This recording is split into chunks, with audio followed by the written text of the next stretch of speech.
I was brought up in a musically inclined family back in the hills of northwest Georgia, a little town called Cedartown, Georgia. I'm happy to call my hometown. I was born there March 3rd, 1919, so you can see it. I'm old enough to sleep by myself, to say the least. I guess some of the references that you spoke of is that I've always enjoyed music, country music. Coming up back in the hills of North Georgia, there was not very much entertainment when we were youngsters coming up. So we had to improvise the best we could for our own entertainment. And I think probably the first thing that I ever did try to play was, if you will, a comb and a piece of paper over my lips. Of course, that wasn't very much. And possibly when I was about 10 years old, I was staying with one of my sisters in northwest Georgia, working on a farm. And there was a little country music show being played at a small schoolhouse down the road from where I lived. A little small frame school. And the two masters of that country music show was none other than the old fiddler Gid Tanner and guitarist Riley Puckett from over Atlanta, Georgia way. And to say the least, I love country music so well till I walked barefooted and stood around outside the schoolhouse and listened because I couldn't afford the 10-cent fare to get in. And of course, in summertime it was so hot till they had to keep the windows open, so I heard just about as much music as anybody else did. And there I heard firsthand, and the first time, the great fiddle tune titled Down Yonder and Back Up and Push, which Gid Tanner and Riley Puckett made so famous. I was so inspired with what I'd heard till I went back home and I got me an old oil can and punched a hole in it, took a sawmill strip and some screen wire, and I made myself a guitar of sorts. And I tried to tune it up as far as I thought the strings would go, and I strummed and sang and hummed and yodeled till my sister chased me out of the house. There wasn't no barn, so I had to go to the woods. And I kept on singing and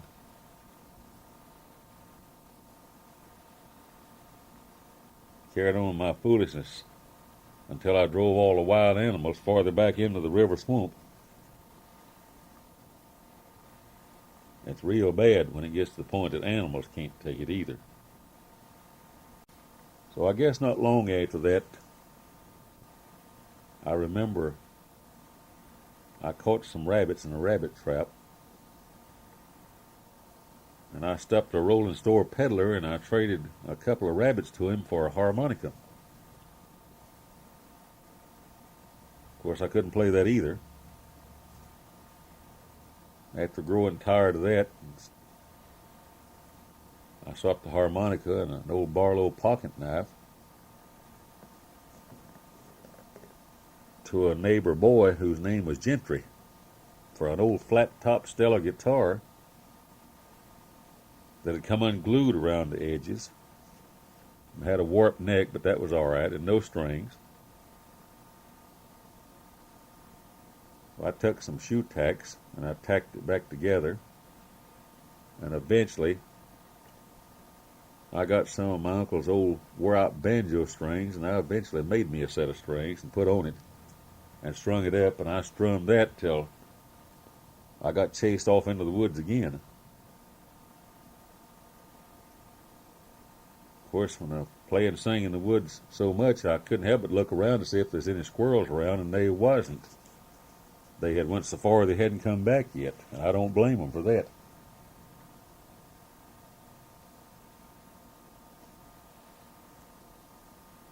I guess it wasn't too long after that.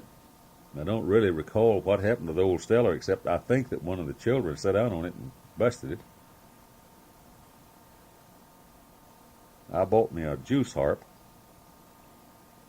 It's a good thing I didn't learn to play it, because I would not have had the teeth I've got today if I had like that. I think I almost loosened up what I did have, so I got rid of the juice harp. And I went farther away working on a farm, for board and laundry, and a few dollars a month. And eventually, I was working on this big plantation, a place called Collard Valley near Rome, Georgia.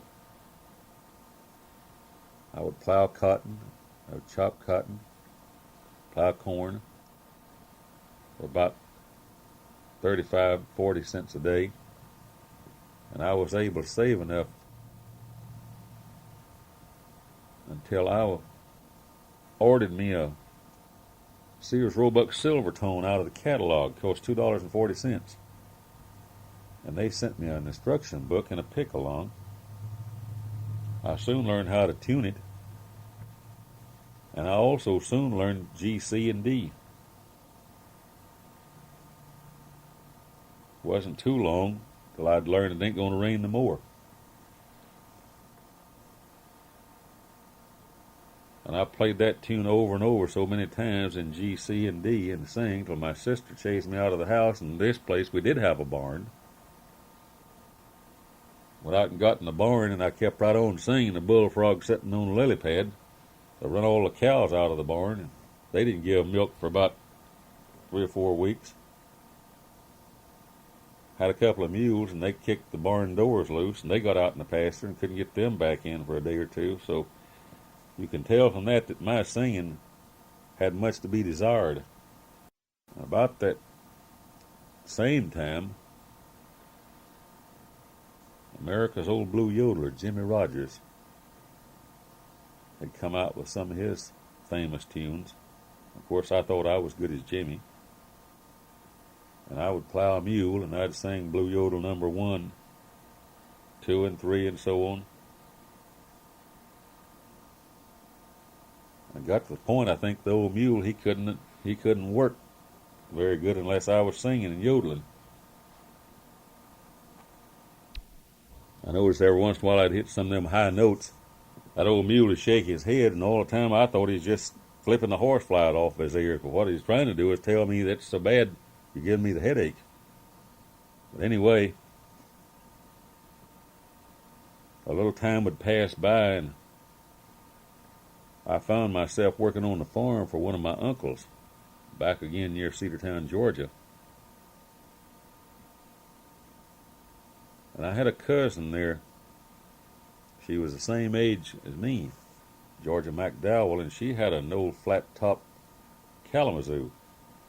And she did a little better job with it than I did, so in the evening time, well, me and her would sit on the porch, and we would strum guitars and sing Old Pal of Yesterday. And that's where I learned to harmonize. She and I started harmonizing together. Wasn't long till I could sing most any part. We'd just switch around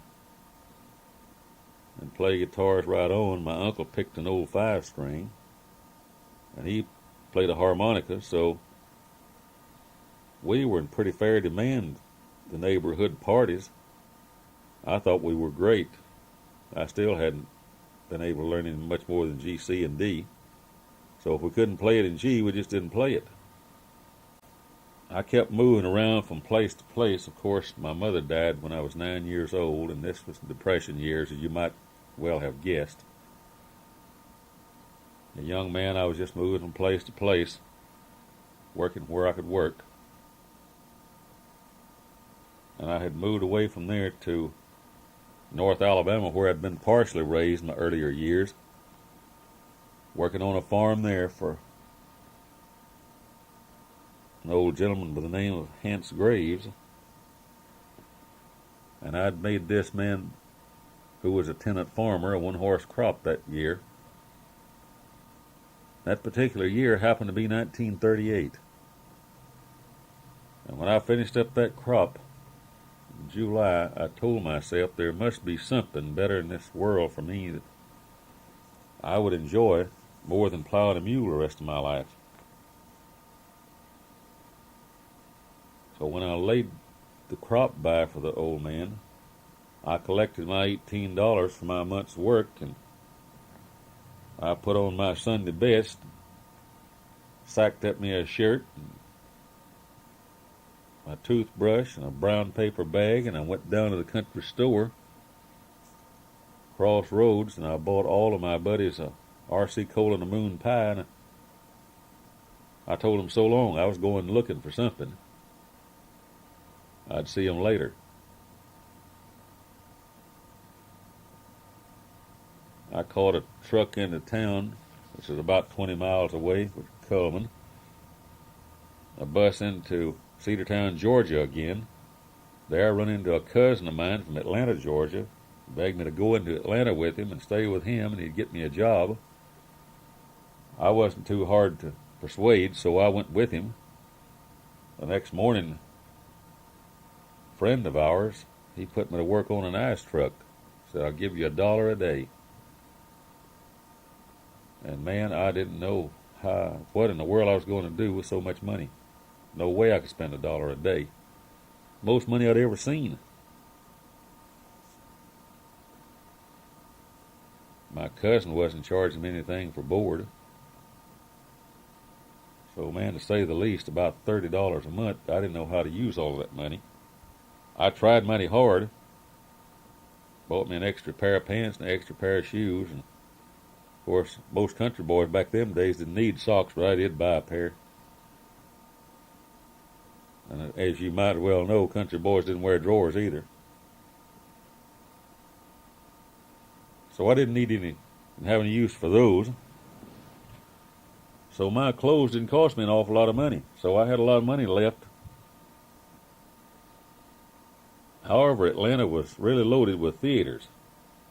And they had more popcorn movies around town, and Carter's got pills. So night time, I would try to spend all that money I could. A nickel streetcar fare there and back, and 15 cents for the movie, and a 10-cent box of popcorn. There wasn't no way I could spend all that money. Man, I was loaded with loot. I worked the ice truck for 2 or 3 months till the weather started getting cool. My friend went to work for the Yellow Cab Company, so I left the ice truck and went to work for a carpenter who was building houses around next door to me there in South Atlanta. And he gave me a real good job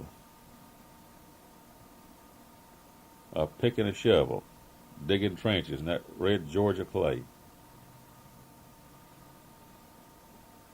And it wasn't long till I had more calluses on my hands than I had on my rear end. And that wasn't few. And it was during this spell, about September of 1938, that a friend of mine, which was a policeman who was named Ed Daniels, lived in Atlanta, he come running over to my house one night with the Atlanta Journal in his hand and a little small article he pointed out to me.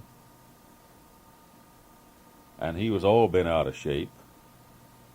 He wanted me to go check on this ad. A very simple ad, and it simply read something like this. Wanted someone to play guitar and sing old-time songs. Well, I said, Ed, there ain't no way I can play guitar and sing old-time songs. I don't even know a whole old-time song. I knew G, C, and D, and I might have learned F by that time. Country style. But he and my cousin fairly insisted, almost with force. And they promised a little violence if I didn't go check the ad out, so they decided they'd take me if I didn't go. In the meantime, since I'd come to Atlanta, I had left my old guitar somewhere behind, and my cousin was interested in me improving, so he went down to the hock shop and bought me one for $2.40. So I got dressed again in my Sunday best, and I picked up my $2.40 guitar, and we went across Atlanta to check on this ad. When we got to the location, a little old small trailer sitting beside of a service station, and when we approached the trailer, there was a lot of country music coming out of that thing, and we was a little hesitant to knock on the door, so we waited till the music stopped. 2 or 3 guys come pouring out the door. This man told him if he decided, he'd give him a call. So he invited us in. And of course I went trailing in last. Introduction was passed around, and of course he introduced himself, and I didn't really catch his name. It didn't matter too much anyway. And he said, well, who plays the guitar? And of course I eventually pulled it out from behind me where I had it hid. And I said, I do, sir. Well, he said, young man, what can you play? And I said, oh, maybe a verse or two of This World's Not My Home. Or What Would You Give in Exchange for Your Soul?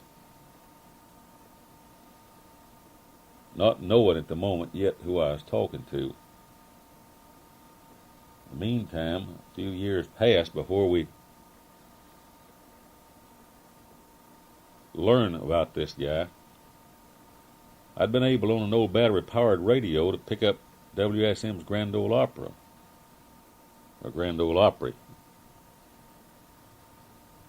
And I'd heard such people as Clayton McMitchin and Arthur Smith and Dixie Liners, the Delmore Brothers, and I thought the Delmore Brothers were simply out of this world. But some time had passed by, and some other brothers had come on the scene, Callahan Brothers, for an example, the Shelton Brothers, for another example, which were good singers, guitars and mandolins. And last but not least, a couple of guys called the Monroe Brothers. And these 2 guys called the Monroe Brothers, they had exactly, in style, what I thought I'd always been looking for. I didn't have any idea where these guys were located. I'd never seen them, but I'd picked up one of their records. And that's How Come Me to Know What Would You Give in Exchange for Your Soul? This World's Not My Home. That was the record. Well, he said, you can sing What Would You Give in Exchange for Your Soul? I said, yes, sir, I think I can sing that. Well, we proceeded to tune up together. And we soon found out that my $2.40 guitar would not tune up to that beautiful mandolin he had. I might say here and now that that's the time and place where I seen my first famous Gibson F5 mandolin.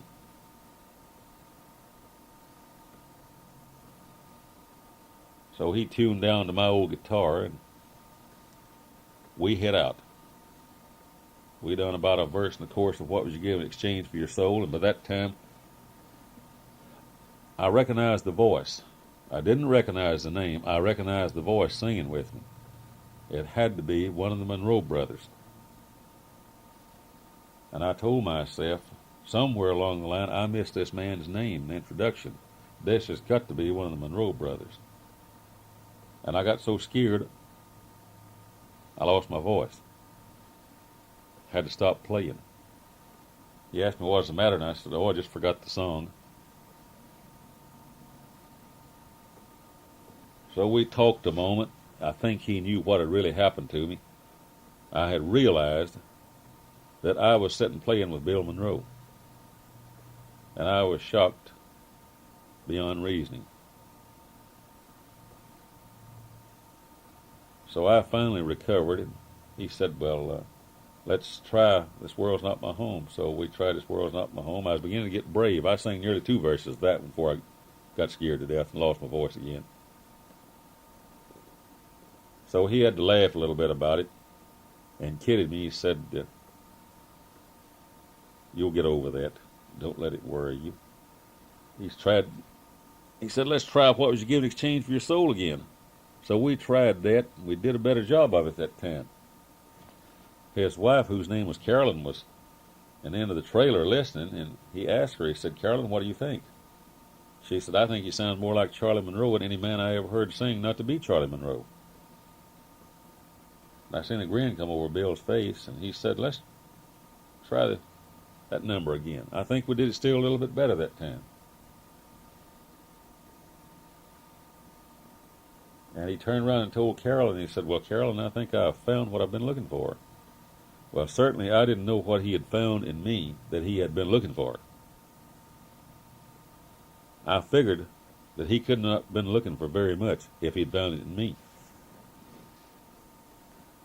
To my amazement, he was satisfied, and there I learned that he had split up with his brother in Raleigh, North Carolina about the year before, and had traveled through the Midwest and stopped over in Little Rock, Arkansas, and formed a group there called the Kentuckians. Stayed there a few months or about a year, and I think they didn't go over too well, or he wasn't happy with his sound. He disbanded and he headed back towards Atlanta, Georgia, a place where him and Charlie had worked a guest shot or two a few years before. And this, of course, is where I met the now old patriarch himself, Bill Monroe. Well, he asked me if I could come back to the trailer the next morning, 8:30. I said, "Sure." Not knowing for what. I assumed there was something great in store for me. So I caught myself a streetcar, and I was right back over there the next morning. And if I sound like I've got a cold, I have. Please forgive me. I was knocking on Bill's door, and I got him up about 10:30, and we had a cup of coffee, and he said, "Do you know where there's any music shops downtown where we could look at some instruments?" I said, "Sure." So we went downtown, looked at a few pawn shops, which then handled all kind of guitars. We found this one, which was a big old FF orchestra type guitar. And Bill strummed it a little and handed it to me, and I strummed it a little. He said, "Do you like it?" I said, "Sure." Well, I thought it was the most beautiful thing I'd ever seen in my life, because I'd never had one more than a couple of dollars and a half in my life. This one cost $27.50. He told the man, he said, "We'll take it." Well, not knowing what was in store, you ought to have seen me hit the door. I hit it hard and fast and got out on the sidewalk, because this country boy only had about $1.50 in his pocket, and I knew I couldn't pay for that guitar. So Bill bought it and come on out. He asked me if I knew where a men's store was at, and I said, "Yes, down the street. There's a couple of three nice ones." We went down, and the tailor, "What can I do for you, gentlemen?" And Bill said, "I want you to fix this young man up a nice suit of clothes. Fix him up from the floor up." The man said, "Yes, sir." Well, he got a beautiful suit of clothes, worked out real nice, a shirt and a tie.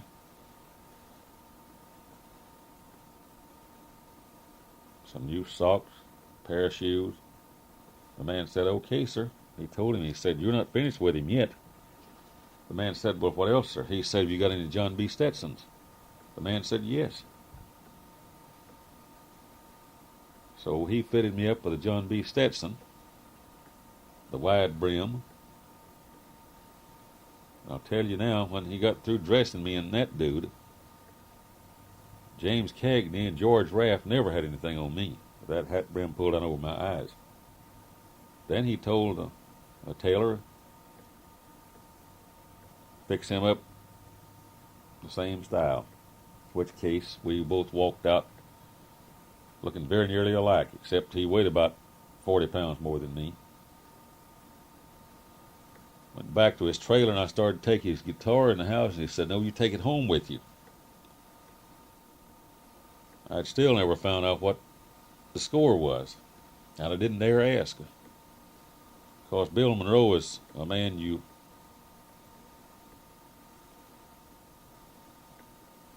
don't get too much out of without asking, and sometimes you do well not to even ask him, being that he doesn't talk an awful lot. And while I'm on the subject, I think Bill's the greatest. If you get him to talk, you have to ask him. He doesn't talk much, as we said before, and what he says, he tries to make it count. So I thought, well, I'm going to get to play this guitar a day or two, and he'll probably come and pick it up. So he told me to take it on home with me. The next day I got a call from him. He wanted to know if he could come out. I said, sure. Well, he come out and he told me then what he had in mind. He'd like to come out to my house and rehearse. Of course, we had plenty of room. There's no one around for us to run off. So we rehearsed every afternoon for 2 or 3 hours for about 2.5 months till nearly Christmas time. And we knocked off for the holidays. He said, I want to teach you all the songs that I know and all the guitar chords that I know and the runs that I know. So it was not very long until he had me playing very much like Charlie Monroe. I'd learned all of Charlie's runs and chords, styles. I truly think at the moment that what Bill was looking for was not necessarily a group, but the Monroe Brothers sound. I'm not even sure that Bill really recognized this fact, but I could understand it was a saleable item because it had already been selling. We did sound very much like the Monroe Brothers. High and extreme close harmony.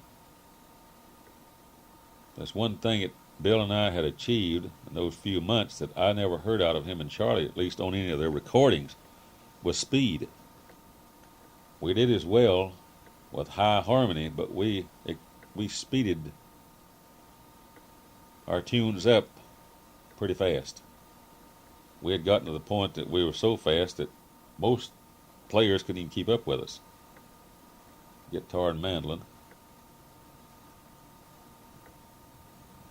The holidays was over, we went down to WSB in Atlanta for an audition. They gave us an audition, and the Crossroad Follies at the time was very popular on WSB. A lot of country music stars there, but they were groups. So the program director recommended that Bill go out and pick up another couple of guys, and he said, I'll make a place for you. So Bill chose a few of his choice words and told him that that's not exactly what he was looking for, and we walked out. We went down to WGST radio in Atlanta. They gave us an audition, and they liked us very much, but they couldn't use us because they had a fine duet team already on their station at the time, which is Bill and Earl Bolick, the Blue Sky Boys. So Bill was somewhat a little bit disgusted, I think, and we went back home, and he said, can you be gone for a few days? And I said, sure. He said, well, how about telling your folks that you'll be gone for 2 or 3 days and get you a toothbrush and so on, and come back over to the trailer in the morning. So I did. Bill had this old Hudson 38 Hudson Terraplane. We loaded up and headed for Asheville, North Carolina. Of course, I didn't know where we was going. We got on the road and I asked him where we was going. He said Asheville, North Carolina, and I thought, well, where in the world is Asheville, North Carolina? This country boy had never been anywhere before, so that could have been in Europe as far as I was concerned. He said it's up in the Blue Ridge Mountains. Well, I'd heard of the Blue Ridge Mountains, but I didn't know where they were at. So we rolled on, stopped over at Greenville, South Carolina, spent the night. Checked in with WFBC radio in Greenville, and the Delmore brothers had just come into WFBC. So it seems that they didn't necessarily need a duet team, so we left there and went on to Asheville, North Carolina, where the Delmores had just left. A small station called WWNC in Asheville gave us an audition and asked us if we could come back and take over a program called Mountain Music Time at that time. 15-minute show about 1:30, 2 o'clock in the afternoon. Bill said yes. We went back to Atlanta and hooked up to his trailer and pulled it back to Asheville and parked it in near an old service station. And I got me a room across the street, I think for about $1.50 a week, and a meal ticket to the Asheville lunchroom, and boy, we were set. And I thought that was the coldest place on the face of this earth. It'd freeze your thinks before you could think them. But we walked up the radio station to and fro each day, played our little 15-minute program, and then we started advertising for other entertainers. It wasn't long until a young man showed up with the name of Fiddlin' Art Wooten from over about Marion, North Carolina. And he had a thing, a contraption I would call it, called his one-man band. He had a 5-string banjo and a guitar built in a box, and he corded it and played it with his feet. The rhythm section, he played the fiddle along with it. Very good. So he joined the Bluegrass Boys, and was a good fiddler to begin with, but he didn't play the style, the bluegrass style that Bill Monroe wanted. But it wasn't long until Bill had took the old mandolin, and he and Art worked solid together. And Art was soon playing bluegrass style like Bill Monroe wanted it. Another young man showed up from out about Kenton, North Carolina, whose name was Tommy Millard, who played blackface. And he was extremely good at it. But he didn't sing and he didn't play instruments. He only beat spoons, which is a rhythm. He was good at that. So the show was on the road, but to say the least, I don't think Bill was happy with the setup, at least. He wanted a bass man. So we used Millard temporarily. We stayed there about 3 months, and during that stay there we met two fine young men called the Morris Brothers, Zeke and Wiley, which were playing on the same station locally, more about Black Mountain, North Carolina. Of course, I had known about Zeke for years, since he used to be with J.E. Maynard's Mountaineers, Zeke and Wade, with their fine recording of Maple on the Hill, Take Me in Your Lifeboat. Two fine young men. Turned out to be real good friends. About 3 months, we left Asheville and went back down to Greenville. And the Delmores had left there, and they put us right on. So we, to say the least, had moved to a bigger station.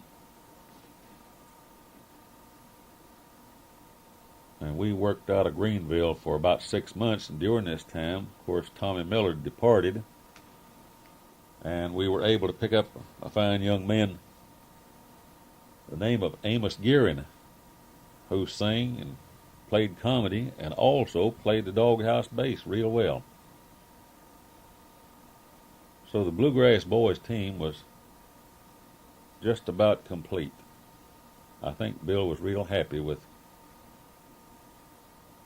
the group at that moment. We all worked good together, and we formed then what is now known as the first Bluegrass Quartet. And we worked out of Greenville for about 6 months, and of course we were about to starve to death over there. Times were hard and nobody's making any money. And we'd go out and book a little show, sometimes play it in a couple of 3 days. I think was charging 15-25 cents admission. I'm satisfied sometimes Bill wouldn't take away over $25 or $35.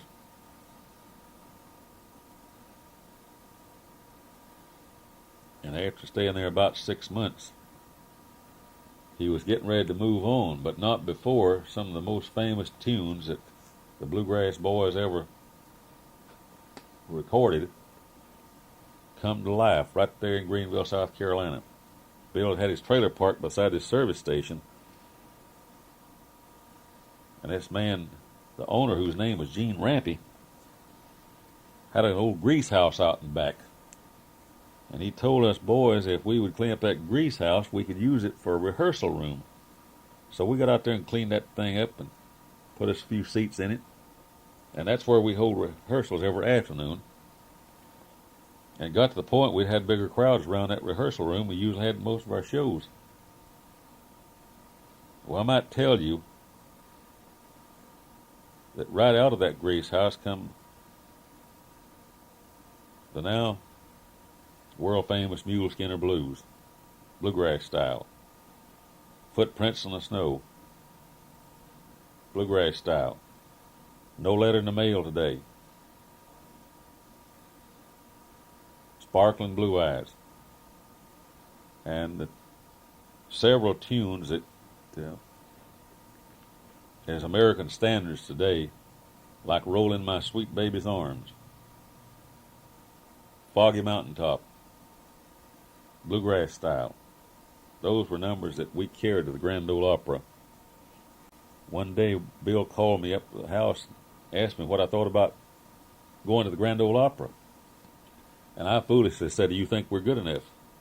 And he laughed. He said, "Well, we're good as the best over there, and right now we're better than most of the rest." And I thought, well, if Bill Monroe thought we were good enough, we were good enough. I said, man, I'm for it, because the Grand Ole Opry is, my estimation, is the very ultimate dream that country musicians have, is to be able to one day make the Grand Ole Opry.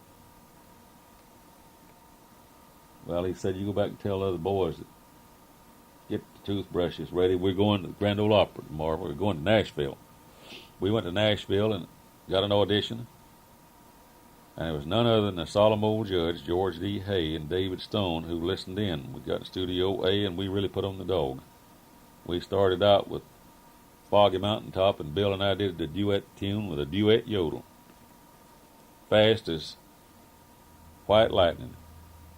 We come right back with Mule Skinner Blues, Fire in the Mountain, and I think that really sewed it up. Solemn old judge George Hay and David Stone walked in and he said, fellas, can you be here to take over the Grand Ole Opry first spot on Saturday night? Bill said, yes, sir. We went out and he told us, fellas, we got a job to do. We got to get Greenville, get that trailer back to Nashville, and be here in time to open the curtain Saturday night at 8 o'clock. Well, we were for it. You ought to have seen these country boys move. We moved across those mountains like the mountains wasn't there, and we moved back across them like the mountains wasn't there. And to say the last, we was in Nashville Saturday night way ahead of time. We were wild and rough and ready. And I think we pulled off a few firsts that Saturday night. A first such as, I think we were the first to ever walk out on the stage with white shirts and neckties on. I think we were the first country music quartet to ever hit the Grand Ole Opry. We had it all.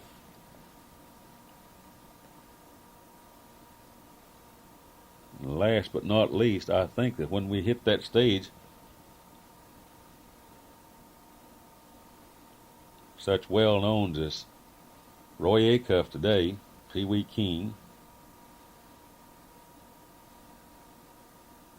Uncle Dave Macon, and a few others, Sam and Kirk McGee, were standing in the wings that night watching the Bluegrass Boys when they pulled the curtain on us.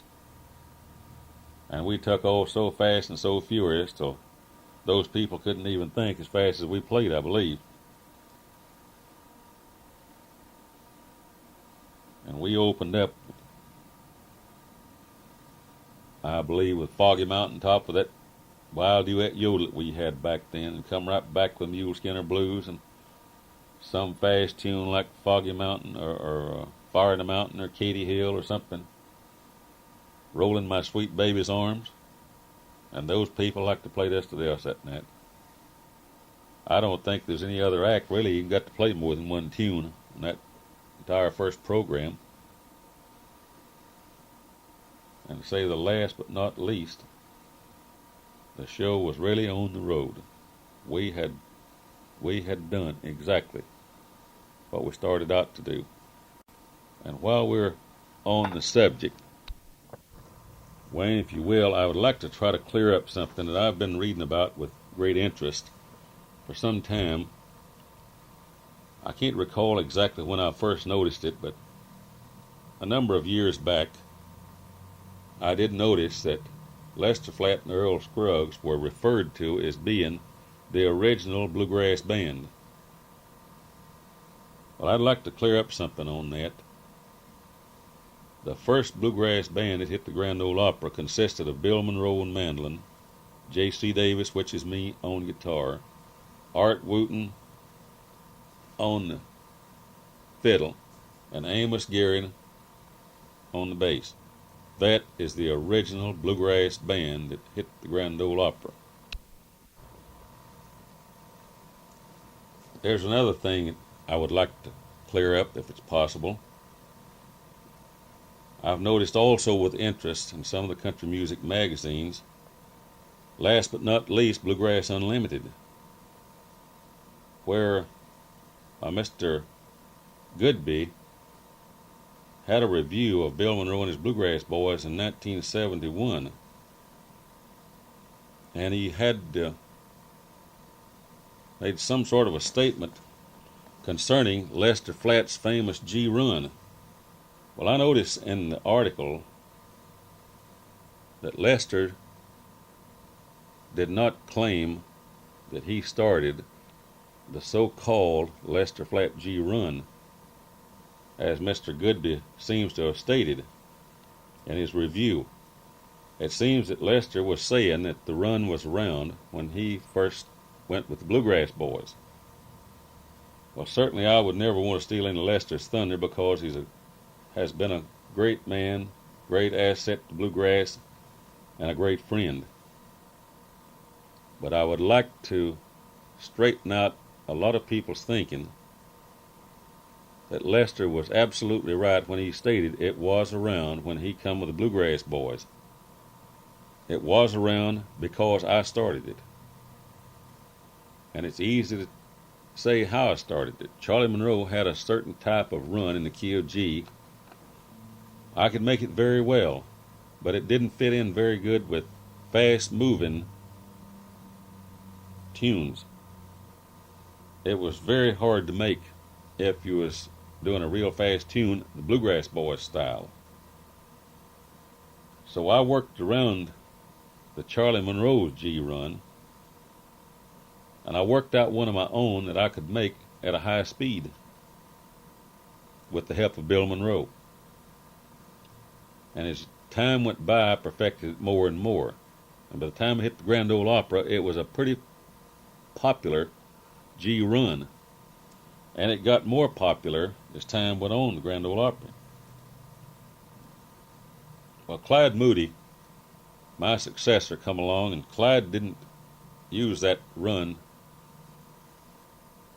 a great deal. Clyde had his own style, playing a guitar. But following Clyde Moody a few years later, Lester Flatt come along, and Lester did pick it up, and Lester did use it. And I would like to say further, Lester made it famous. But as he said, he did not start it. I started it. Without any doubt, I imagine this will probably create more controversy concerning the famous Lester Flatt G-run, if this is ever printed, and I hope it is. So we'll clear it up once and for all. And I'm not trying to take anything away from Lester Flatt. I would never do that, because just before Lester passed away, I got one of the finest letters from Lester inviting me up to the opera and to visit with him. Lester said in his letter, and I'll quote, he said that people throughout the country where he played asked him about me. And he said he told them that I was still around. As far as he was concerned, that I was the finest guitar player and lead singer that Bill Monroe ever had. And that's in the quote. So far as I'm concerned, as strange as it seems, I always thought that Lester Flatt and Bill Monroe was the finest duet team I ever heard. So I would like to take this moment to say that I'm grateful for the great things that Lester Flatt said about me. I'll always be appreciative. And to say the least, he wrote me such a nice letter just before he passed away. I thought enough of it till I framed it. It's now sitting on my desk, and that's where it'll remain. Going backwards possible step, I stayed at the Opry till late 1940, in which case I left the Bluegrass Boys group and come to Lakeland, Florida, and took on a brand new show of my own over a local radio station here, WLAK. I formed a group here, and I worked this station for about a year. And of course, service separated me from the radio station. I went in service, and of course, while I was in service, I have to say it like it is, I didn't do very much. My musical career caught up with me early. As a matter of fact, while I was in the reception center in Atlanta, Georgia, the second or third night I was there was a big show being played at the rec hall at the reception center at Fort McPherson, and it so happened to be some longtime friends of mine. It was heading the show.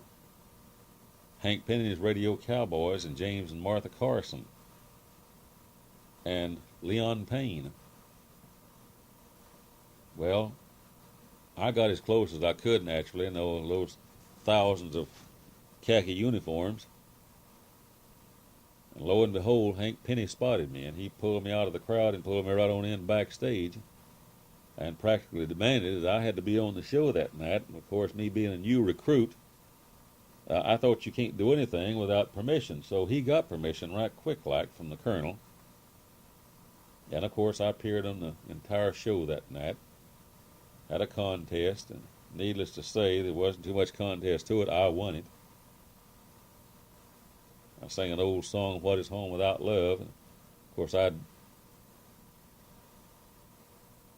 won all the hearts of all those GIs because I was wearing a uniform just like theirs. And I worked that night out on a radio show with Hank and the Radio Cowboys and James and Martha Carson. My enjoyment wasn't too much longer till I was at Fort McClellan, Alabama, and my record caught up with me again. And of course, I was pulled out of ranks to play at the hospital for the patients. And wherever I went, it seemed that my musical record followed me. I went north, and I was chosen to play a bass fiddle in a reed section, which I'd never done before, but it kept me from having to work. I was in luck, though. The post commandant was a colonel from Kentucky, and he had heard about and loved bluegrass music. And he walked into the band room one day, and I was trying to play a fiddle, and I did have my mandolin with me. And he heard a little of it, and he asked me if I knew anything about bluegrass music. I in turn asked him if he knew anything about me, and he said, I can't say that I do. Well, I said, Colonel, and laughingly, of course, we were able to talk inside, that you look at my files. And he said, I will. But tell me anyway. So I did. I proceeded to tell him. And of course, I had a job from that day on. He recommended that I form a country music band and play for square dances because he was an old-time square dancer. And I did just that through the personnel files. I picked out some people that had even been doing radio work, had their own shows, and to say the least, we had a good group. We played shows throughout the service area where we worked. Separation from the service, I went back into radio back in Florida, formed my own group, and I played on radio station WLAK here for about 14 years with a long-time friend of mine here called Floyd Lewis. We played for about 14 years. We called it J.C. Davis Floyd Lewis Show. We were widely received over the local station. Some new owners come and bought the radio station out, and they turned it to rock, and of course that turned me out to pasture. So I disbanded and become rather inactive. I did work with a gospel quartet group here through Central Florida for a couple of years and made a couple of record albums with them. And more recent, the first part of this year, a man with the name of Jack Henderson out of Nashville, Tennessee, come into Auburndale, Florida here, a little town nearby me, and he opened up what he called the Sunshine Opry House. He bought property and built a 1,000-seat auditorium on the style of WSM's Grand Ole Opry. 6 months later, he was unhappy and he sold out. In the meantime, he had asked me to come over and join him. Well, 2 weeks later, I had my own show on Saturday night. And it's very popular, no longer at run, widely acclaimed locally.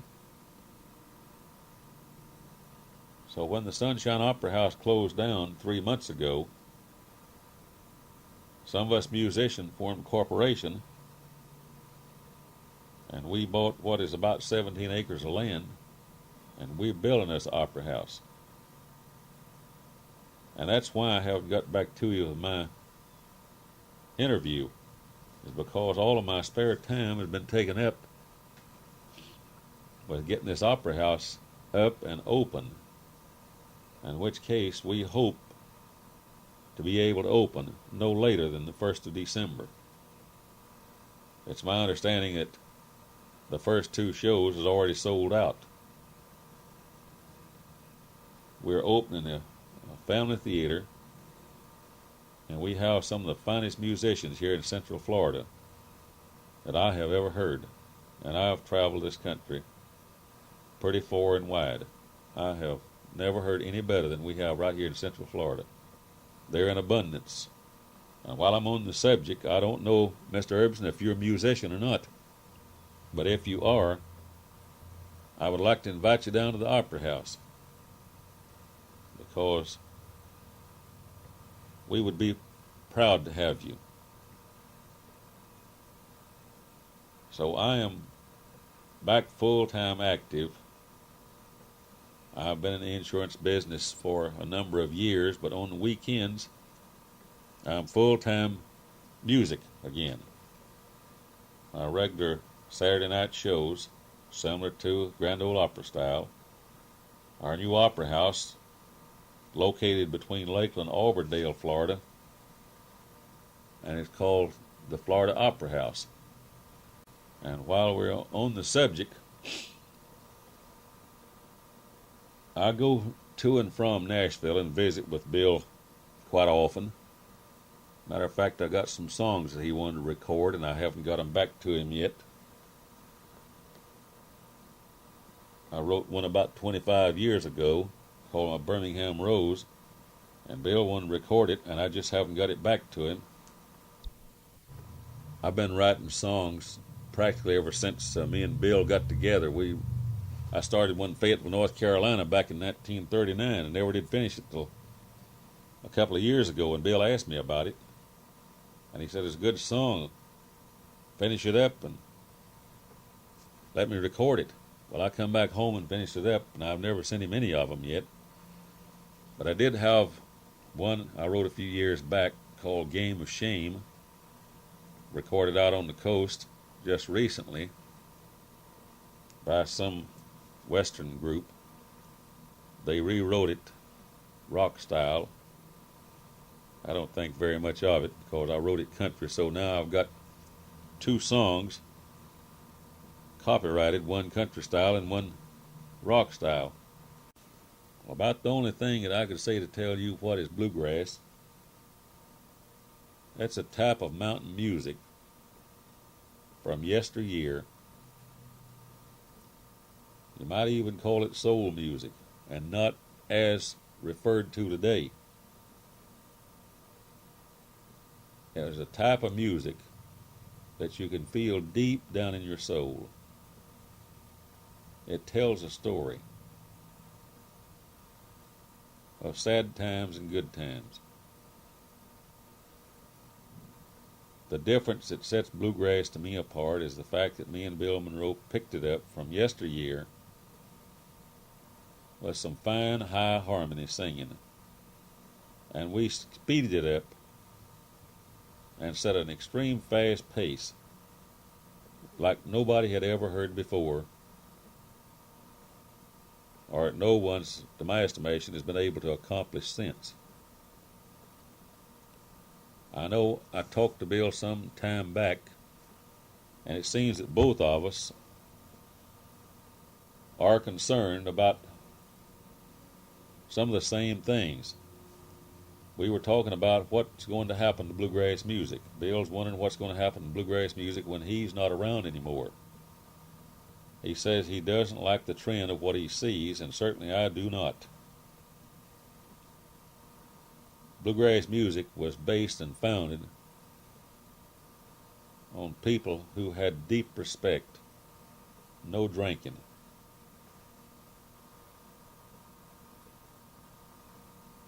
But today, the one thing that worries me most is when you see people who claim to be playing bluegrass music. You see a bunch of bearded, long-haired guys who is in sloppy clothes, dirty, with a cigarette stuck on a guitar string and a can of beer in their hand.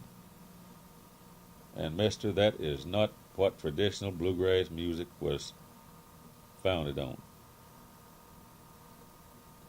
We didn't smoke, we didn't drink, and we didn't associate with those who did drink. And to my knowledge, to this day, Bill Monroe will not associate with people who drink no more than he's absolutely has to. I recall a time me and Bill met up in Winter Haven, Florida. Over the years, I'd heard so many things about Bill Monroe, I couldn't believe them. I said, people don't know Bill Monroe like I know him. So many people told me, well, Bill got dog drunk on the stage. Someone said in another state he got drunk and they had to carry him off of the stage. Well, I didn't believe a word of it. Strange, we met up in Winter Haven and worked a show together a few years back. And there was a troupe from the Grand Ole Opry. One side of the dressing room, or one dressing room, and they were all filthy drinking. And Bill and his group were shut off in another room, and they stayed shut up. And we were talking about this drinking thing, and I told him what I'd heard. He said, well, that's funny. He said, I'd heard the same thing about you.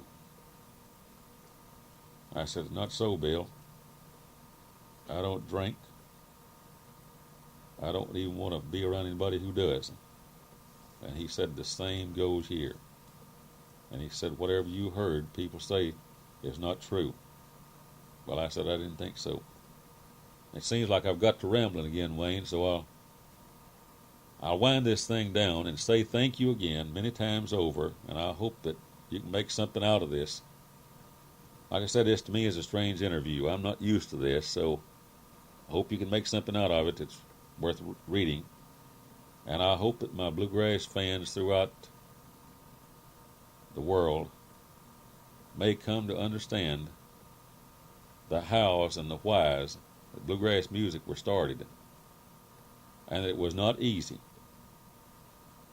We had to work hard, long hours, for little pay.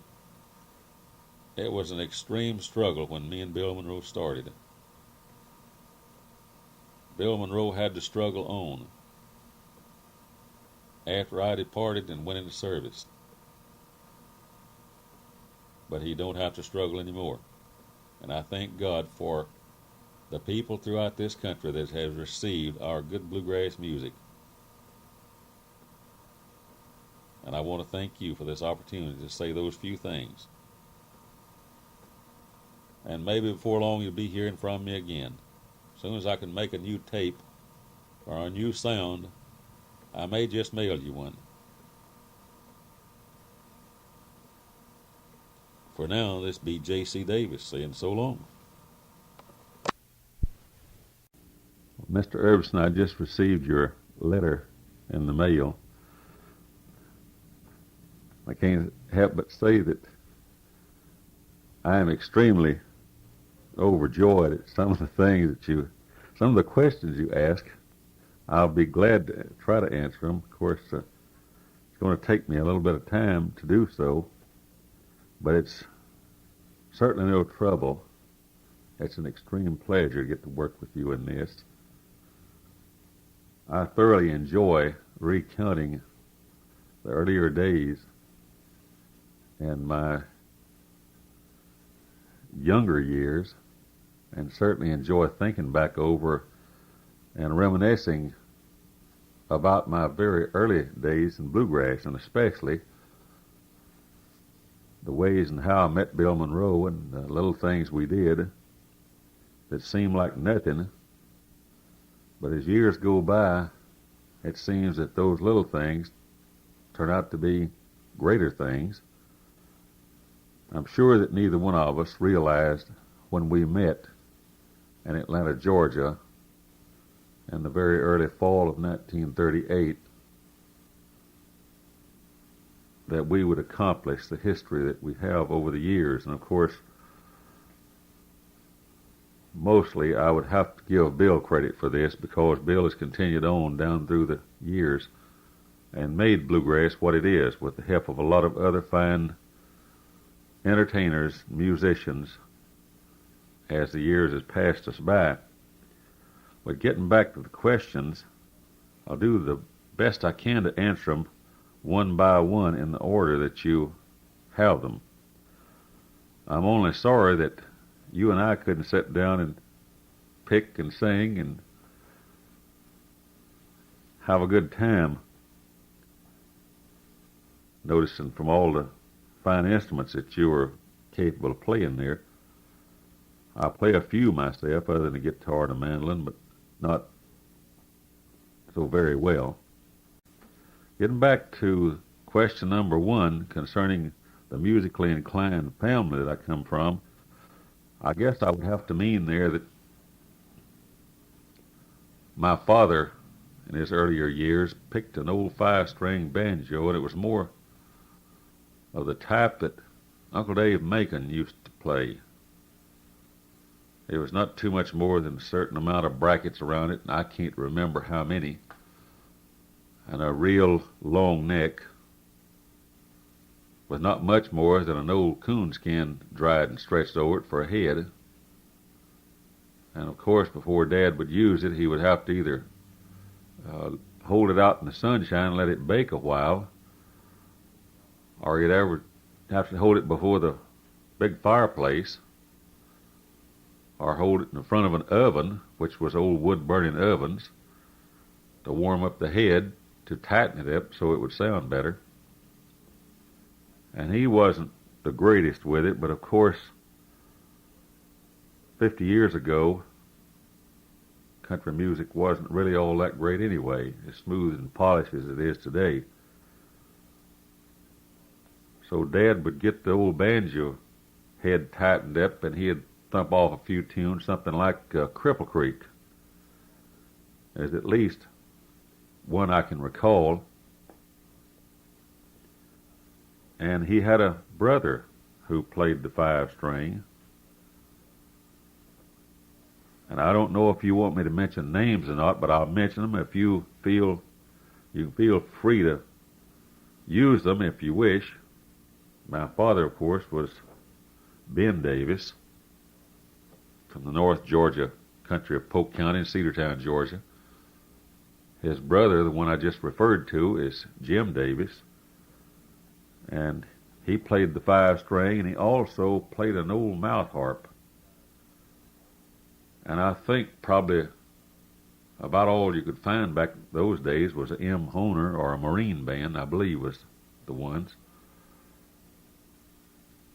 And probably on the other side of the family, my mother was Effie Davis, formerly a McDowell, that grew up in Polk County, Georgia, near Cedartown also. My mother sang, and she played the old pump organ that you pump up with your feet. I can't describe it too much better than that because that goes back too far even for me to describe too much. I know you had to pedal them with your feet. And my mother played that, and she had a sister whose name was Cynthia McDowell, who also played the organ and had a beautiful voice. And my mother's oldest brother and youngest brother, of which she only had two living, they both sang. Marcus McDowell and Joe McDowell, who lives now in Smyrna, Georgia, near Atlanta, who still has a great voice. The rest have passed on and left us since. And there were so many in that family, they all sang, but I don't think all played. Believe me, when we gather up at the old church as children, I could remember my mother and her sisters and brothers were almost enough to make the congregation, and they could certainly make the rafters ring when them and all the neighbors gathered in the old Antioch church back home for the Sunday services.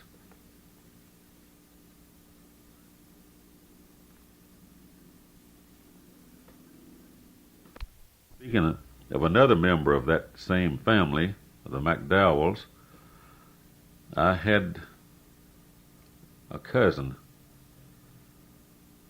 whose name was Ephraim McDowell, and he played a guitar.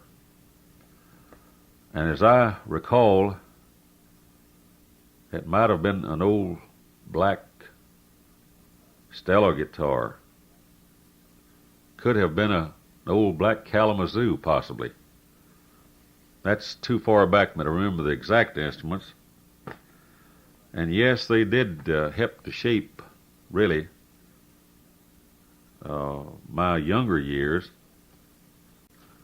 Going back to my father and my uncle, I was younger, and of course we were back in the mountains in Georgia. And we, like I think I've mentioned before, we had to make up our own entertainment. And of course, anytime we could get Dad to get the old banjo out along the side of the porch late in the evening or early evening after dark and play us a few tunes, well, certainly we sure cut a rusty out in the yard.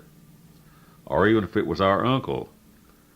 Most cases I would notice myself, even maybe some of my other brothers, Bob or Dale, beating on an old wash tub, or maybe stick a bucket between our knees.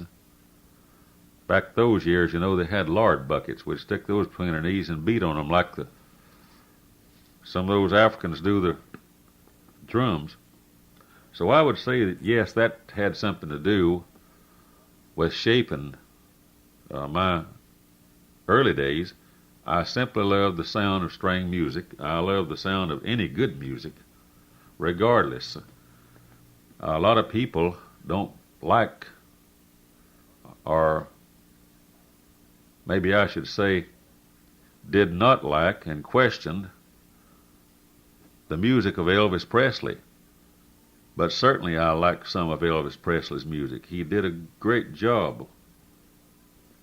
I guess we all have our priorities, but I have a respect for all kinds of good music. I can recall that after my mother passed away, I was living with one of my mother's brothers, my Uncle Marcus. He was a singer, and he also picked a 5-string banjo some. He also played a harmonica, along with this cousin of mine, and another local friend whom I'd really of my uncles, I don't recall the name at the moment, who played a fiddle. And of course, in the community, once in a while, they would have what we would call a dance. It really didn't amount to very much, but people were poor tenant farmers, so to speak, and I would say very good Christian people. And we would gather at someone's house on a Saturday night, perhaps, and the older people would sit on the porch, and my uncle, for example, and the others, they would play the fiddle or the five-string banjo and the guitar. And, of course, we'd have a lamp light out in the yard, or either set some ladder knots afire, and the girls and boys would sweep out the front yard, and we'd get out there and circle and round. We called it square dancing. There really wasn't much square dancing to it, but we had a lot of good, clean fun that way. That was the way we had our fun at that time. And concerning other stars, as you mentioned, in addition to Riley Puckett and Gid Tanner, yes, right about those years, I recall visiting from the farm to Atlanta with a cousin of mine, and going to and from his home to his place of employment. I'd go with him quite often, and I would walk back home,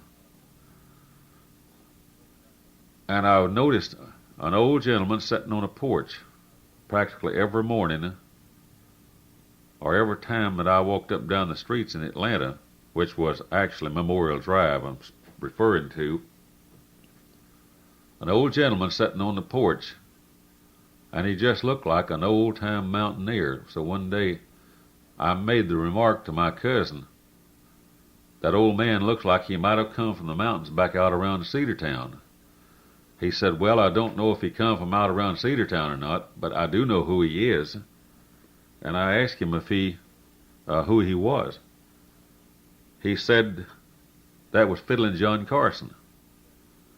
Well, old Uncle Fiddlin' John Carson used to play also on WSB Atlanta back in the early days. So, yes, there was another I would gladly refer to as a star. Certainly a star in his own right.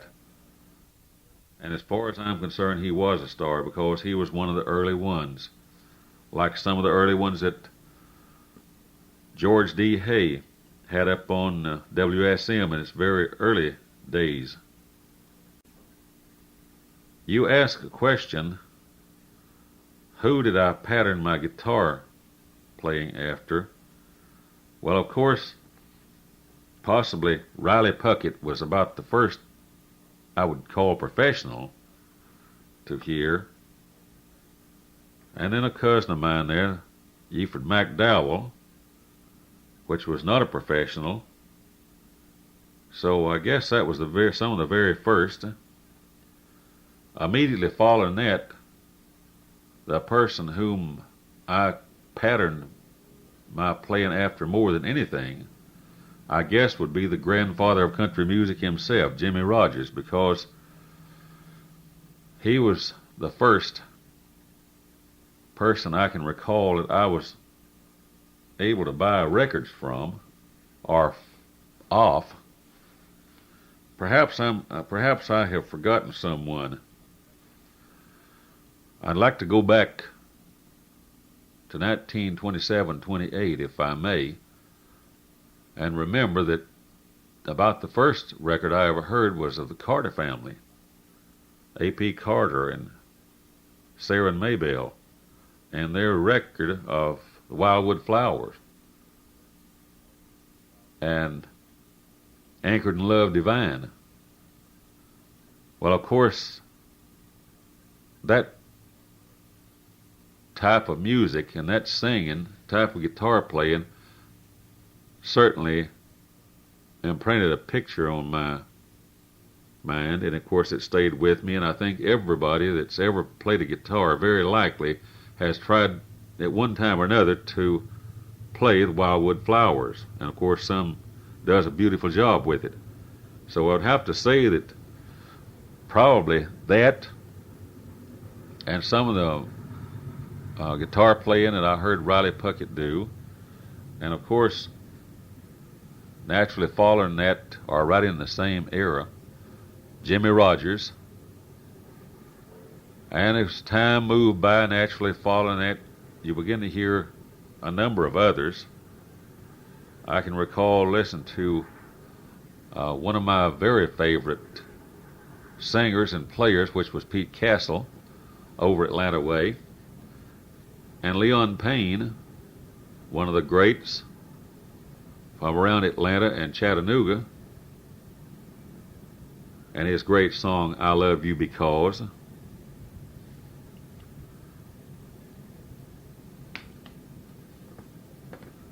So things were beginning to shape up, or at least in my mind, and I loved it all, to say the least. But I would think if I was going to say I copied someone in my earliest days, it would have to be Jimmie Rodgers, because I started trying to learn every one of those old Jimmie Rodgers runs and his blue yodels and all of his other songs that I were able to buy in the early 30s. So certainly I would sit around and I would keep searching on the guitar neck until I found a run that sounded just like the one Jimmie had just made. And I spent lots of hours doing this. Very likely it was a great help to me when I met Bill Monroe eventually.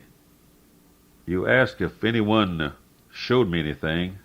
Very little, up until I met Monroe.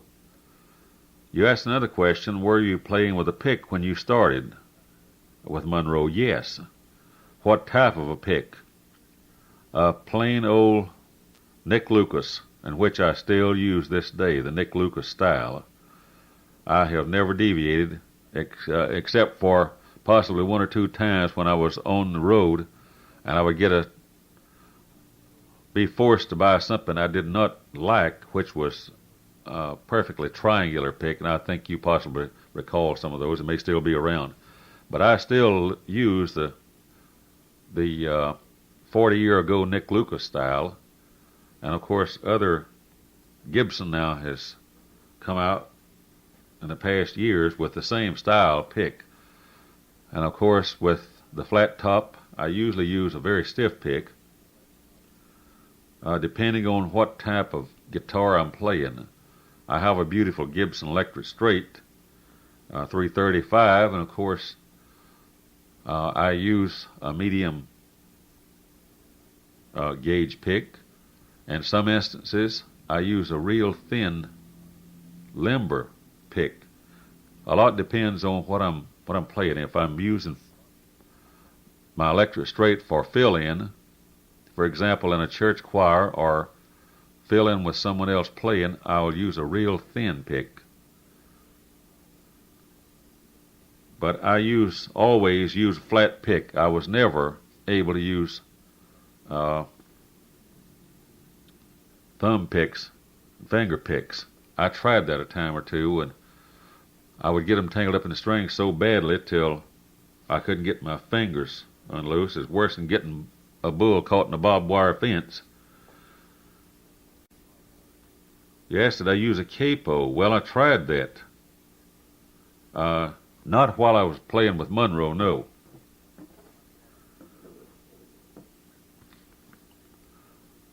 And I think while I'm on this subject, I'll try to straighten out something. I have probably created a storm if it is printed.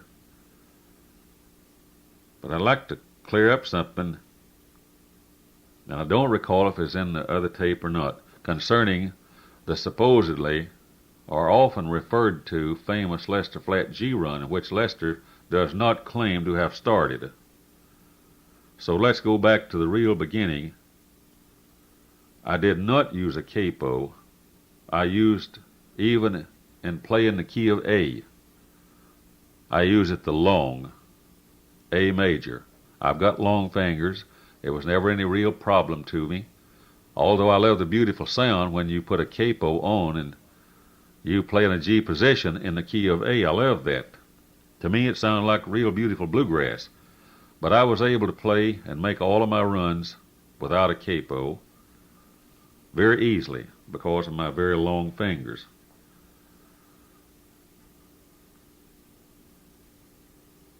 And the only capo that I really ever paid any attention to really come along in later years. Matter of fact, I'm not even sure that there were any around at that time. At this moment, I cannot recall any being around. But later years, there was a spring tap that simply was more, it buckled around the neck more simply like a safety pin that had cork on it that fitted over the strings. A cheap style, I suppose. I tried using it a time or two and I could never get my strings to fit down without rattling, so I threw it away because I like the full sound of the big old jumbo Martin or Gibson strings. And a capo for me has always made them rattle. Now, I do have one here that's like most has been around. Chrome plated deal from a few years back. I don't ever use it because it gets in my way, especially when I want to make the key of E. So we can move on from that. What did you and Monroe call yourselves when you were playing as a duet? Actually, I hope I did not mislead you in the other tape. We really didn't call ourselves anything when we were playing. We first started as a duet. Keep in mind that we started about the latter part of August or 1st of September, I think, in 1938, at my home in Atlanta, just simply rehearsing. Well, I think that question may be further on down the line, but I hope. Anyway, to start out with, we played guitar and mandolin, and of course, I needed a lot of help. And Bill was very well acquainted with playing a guitar. He could do a very good job. He was not a guitar man as such, but he could still do a very good job playing and accompanying his own self. And he knew most all the runs, the Jimmie Rodgers style runs. He knew the style runs that Charlie had been making, which were not too hard to make if you were playing slow. And getting back to that so-called Lester Flatt famous G-run, as me and Bill started, we were learning his and Charlie's style, I would have to say. More like the Monroe sound that he had just left. Need to keep in mind that when Bill and Charlie were together, they also had a band. I believe one of the men's name was the old hired hand. Now, at the moment, his real name escapes me. Barn Parker, I believe. Barn Parker. I can't recall any of the other members, but as I recall, Bill told me that they didn't play on the radio with him. I think it was mostly just him and Charlie on the radio. Possibly they worked with him on the recordings, but on some of those records that I've noticed that they made, I could never detect anything except a guitar and a mandolin. So it almost feel safe in saying that they didn't even work with him on the old Bluebird label, which was a RCA. But back to the G run, Charlie had a run that he did in the key of G, and Bill taught me how to make it. Well, I did a very good job with it, but as weeks and months passed by, it seemed that me and Bill picked up a speed, a tempo, faster than anything that I'd ever heard him and Charlie do. And it seemed that we kept on getting faster and faster. I'm not too sure why the momentum, as opposed to the records that they had, but we did a good job. We were very smooth as we progressed with momentum, we were just as good at our extreme fastest as we was at our slowest. It didn't seem to make any difference. We seemed not to make any more mistakes at a high speed than we did at a low speed. As a matter of fact, to make a mistake with Bill Monroe is a no-no. So we practiced not ever making a mistake. Well, in order to stay up with this fast tempo, I used the old Charlie Monroe G-run until it got to a point where I could no longer make it and keep up with Bill Monroe. So I had to find something that I could do and stay up with the fast pace that we had set.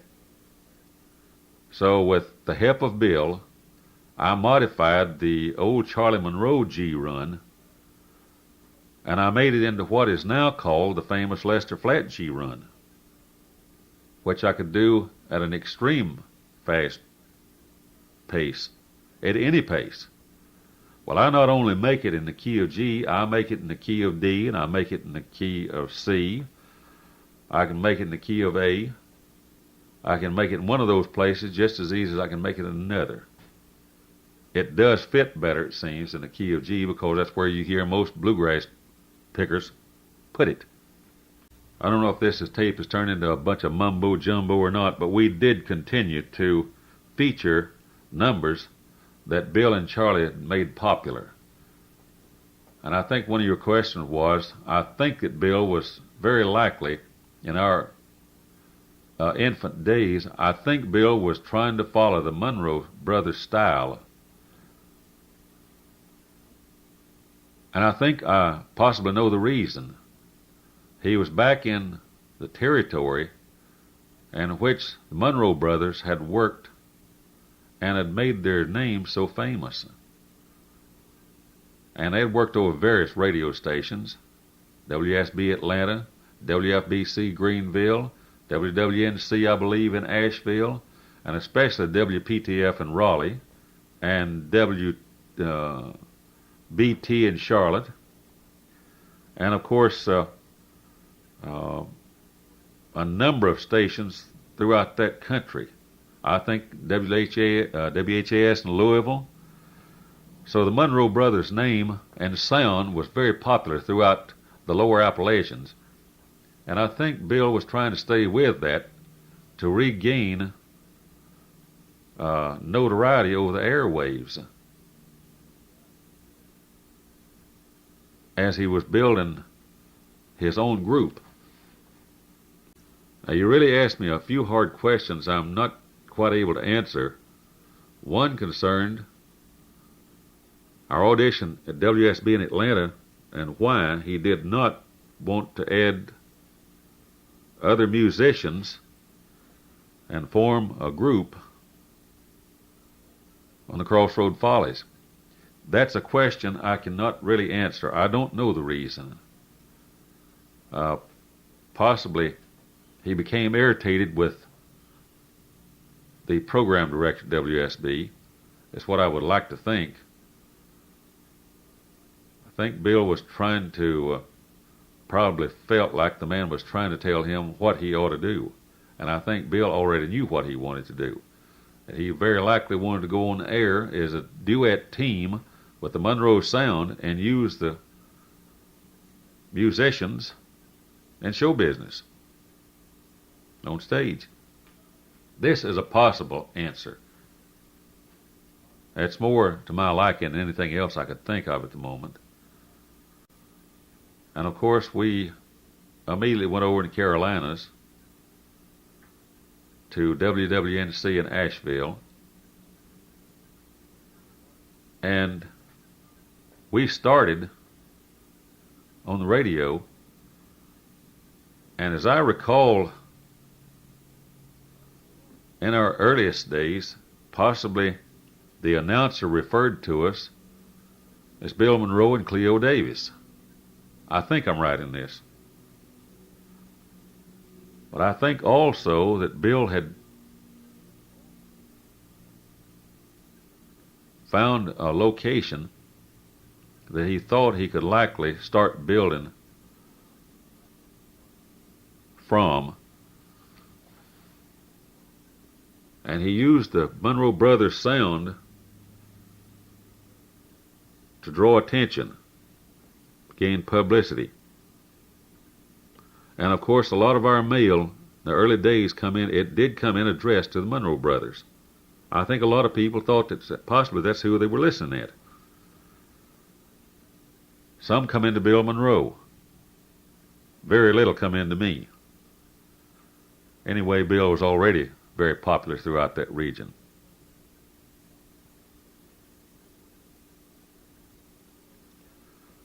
But I think you mentioned advertising for others in the paper, and you would like to get a clipping of that paper. I hope I didn't mislead you. I don't believe that there was any advertising for other bluegrass boys in the paper. I think that was done right on the air, radio station WWNC in Asheville.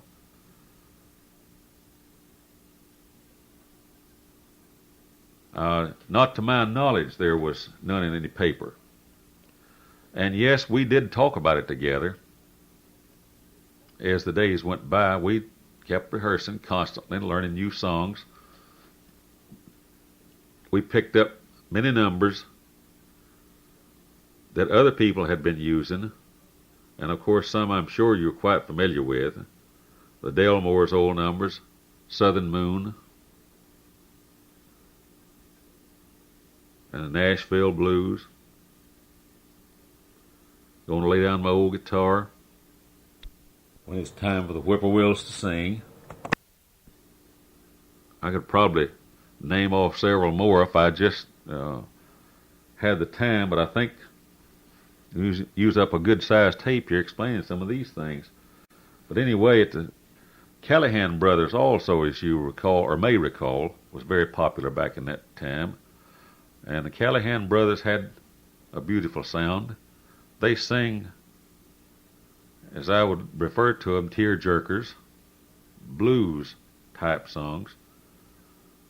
And they also had a duet yodel in most of their blues singing, similar to some of the duet yodels the Delmores had, of course, a different style. Monroe Brothers also had done some work with duet yodels. As a matter of fact, their theme song was referred to as the Old Lonesome Yodel. And that's what we used as a theme song when we first went on the air. So long as we stayed in Asheville and down in Greenville, we used the old blue yodel. That's what we come on the air with. It's what we signed off with. As we went off there, it sounded like two foghorns moving out into a deep fog somewhere. Terrible as that may sound.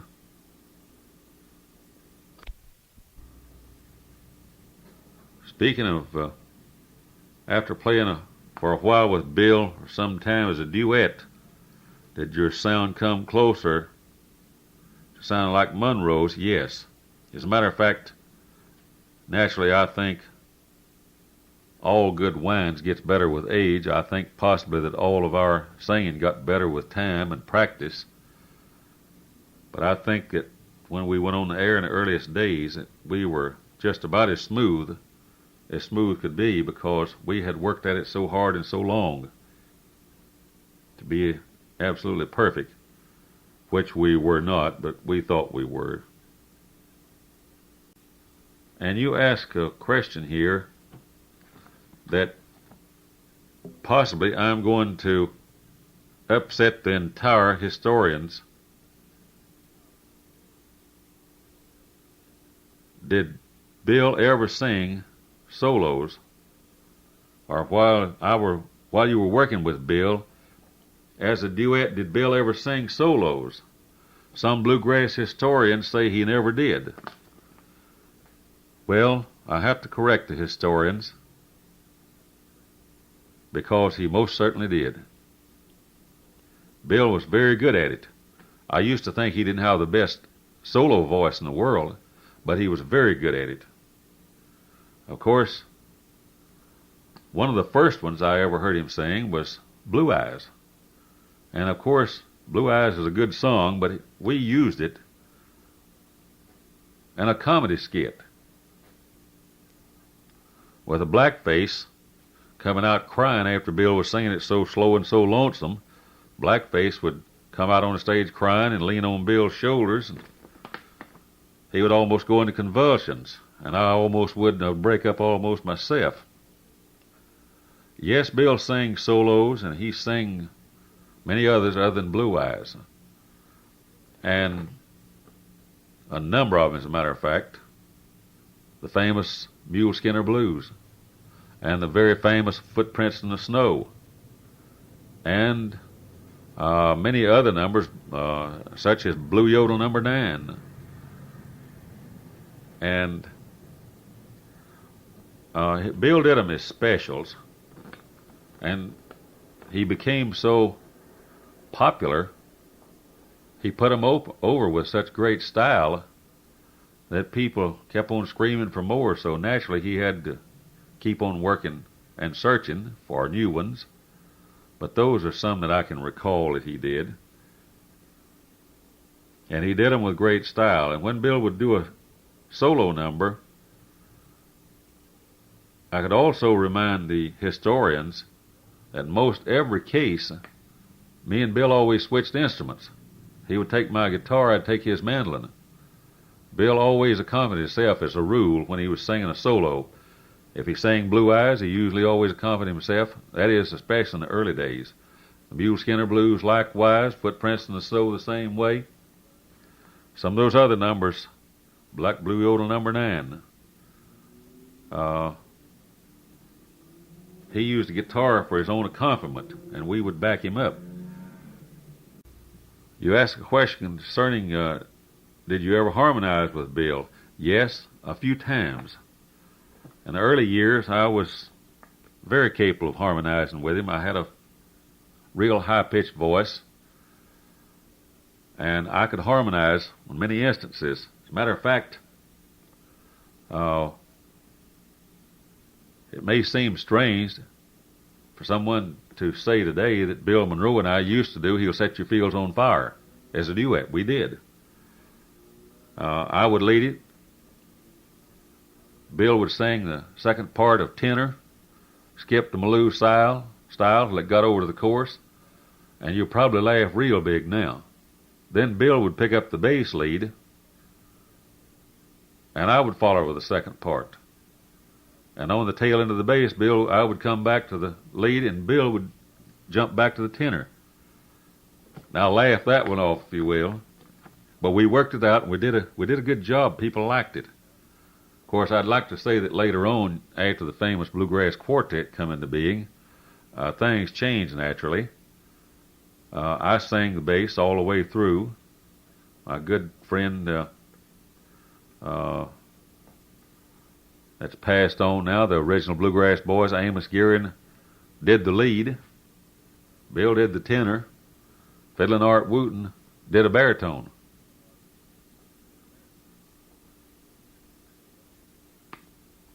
Number of other bluegrass tunes, like Life's Railway to Heaven, we used to sing it real high, where most other people couldn't even reach it, and Bill would sing lead off on a verse, and we would all join on the chorus. Again, I always sang bass in the Bluegrass Quartet, and the other fellas sang the other parts, and Bill would go into a falsetto and get the high tenor. And I notice he still does. So we worked our harmonizing out in various ways, and yes, we did sing trios. That is, after the Bluegrass Boys were formed in Asheville, North Carolina. As I recall, the full Bluegrass complement never played on WWNC. And you asked a question about Tommy Millard. As I recall, Bill only did his advertising on the radio. He was looking for musicians, which they allowed us to do back then, and they allowed us to advertise our shows, in which case people at that time would write in. We would open for bookings, and people would write in for us to come out. And of course, Bill's wife took care of most all the correspondence, I suppose, at that time, handled the booking. Bill took care of getting advertising printed, the handbills and what have you. We'd get them mailed out. They would put them out. And we played little small schools around Asheville, sometimes 50, 75 people. And as I recall, our ticket price was 10 and 15 cents. Could have been 15 and 25 possibly. It was anyway down in Greenville area. I can recall that was 15 and 25 cents. We'd play small schools around rural schools. We would play in town if we could book them. We would play in courthouses. I can remember Franklin, North Carolina courthouse where we would play there in our early days. And we'd play in the courtroom. These were usually sponsored by some PTA organization or some church group or some benevolent association. And we'd play in the courtroom, and we would have more people than we could get in, so we would play one show. And yes, we played a full complement, an hour and a half show. And in that show, we would have 2 or 3 fast numbers, like opening with a fast fiddle tune, Fire in the Mountain or so, and 2 or 3 real fast duets, like Rolling My Sweet Baby's Arms, some old blues numbers, and we did also duet yodels. We'd have a short skit maybe of 10 or 15 minutes. I can recall the Ghost in the Railroad Station. I think you mentioned that one. It usually always a rib tickler for me. I'd wind up getting so more of a kick out of it than the audience would as a rule. We had another skit that was mighty popular back in that day called a pickpocket game. In most cases, I always wound up the loser. So we always had a good time. And yes, we'd go in and play a second show. And if there were enough people outside for a third show, we'd go and play a third show. I can recall that we have done that in the Franklin Courthouse, Franklin, North Carolina, and 2 shows and a number of other places. We always play the full complement. Bill would say if the people pay to get in, they pay just as much as the first one, so we'll play them a full show. While I'm on the subject, I'd like to say one thing. He's a great man. Some may not think so, but I think Bill Monroe is one of the greatest men and greatest friends that I ever had. I want to get that in before I do forget it. You mentioned, did I ever have photos just me and Bill when we were working together made? Yes, I did. Yes, we did, rather. We had many shots, different shots made. As I recall, when I left Nashville, I had stacks of photos that we used for lobby display, advertising at theaters and halls and so on. I had a box full of them. And later years, while I was in service, my apartment in Athens, Georgia, I was stationed over there. I left a stack of those papers and those pictures in a closet. And when I realized they were missing, several months later, I wrote back to the people, and the people never seen them. So I lost that. I don't know if Bill has any or not. I do know we made some old transcriptions and things earlier years and early days to Grand Ole Opry, and I was talking to Bill about them, and Bill said he wished he had some of those from yesteryear, but he didn't have them.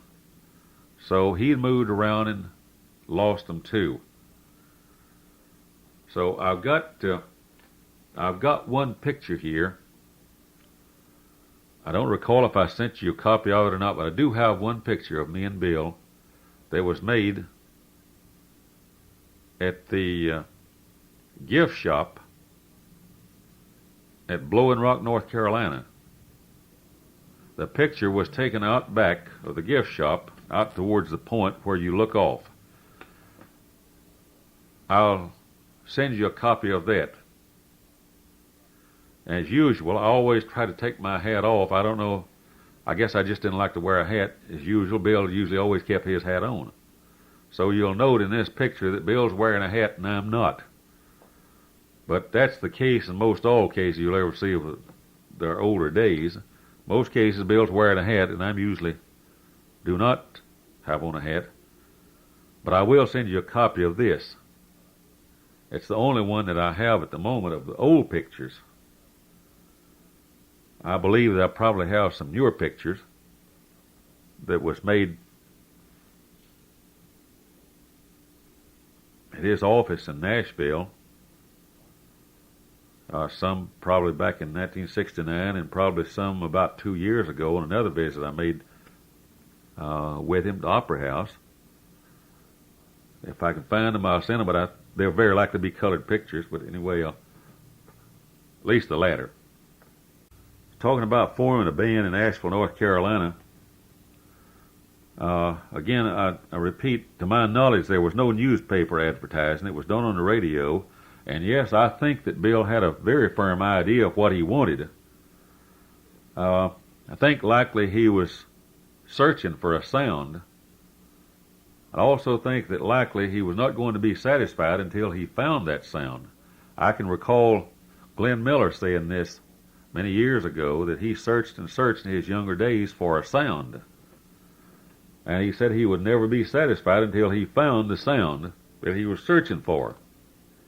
And as you know, Glenn Miller's band is one of the few very distinguishable bands that's ever been around. And of course, one of my all-time favorites. So I think Bill Monroe was searching for a sound, and I think that Bill knew what he wanted, and I think also that he felt he knew or would know when he found that sound. Well, certainly he didn't find it in the first three Bluegrass boys. That was me, of course, and Art Wooten, and the father, Tommy Millard. Then you ask, think, what part did Tommy Millard play? Well, Tommy was a very good blackface comedian. He was a very good rube comedian. He was extremely good at comedy. I think, as I recall, Tommy Millard had been the medicine show type of comedy for some long time, and he was extremely good, especially at playing the blackface role. He always break me up with that act when he'd go on the stage. As a matter of fact, I couldn't even play the straight part with him because I would get tickled so badly that Bill had to take my part and play straight with him because I'd stand off the wing and laugh. Of course, he did not sing, and he didn't play an instrument, but he did have two big spoons, tablespoons, that he would put back to back, and he would beat those spoons on his knees and between his hands and on his shoulders and under his arms, up and down his legs. He was real good with it. He was real good with his rhythm.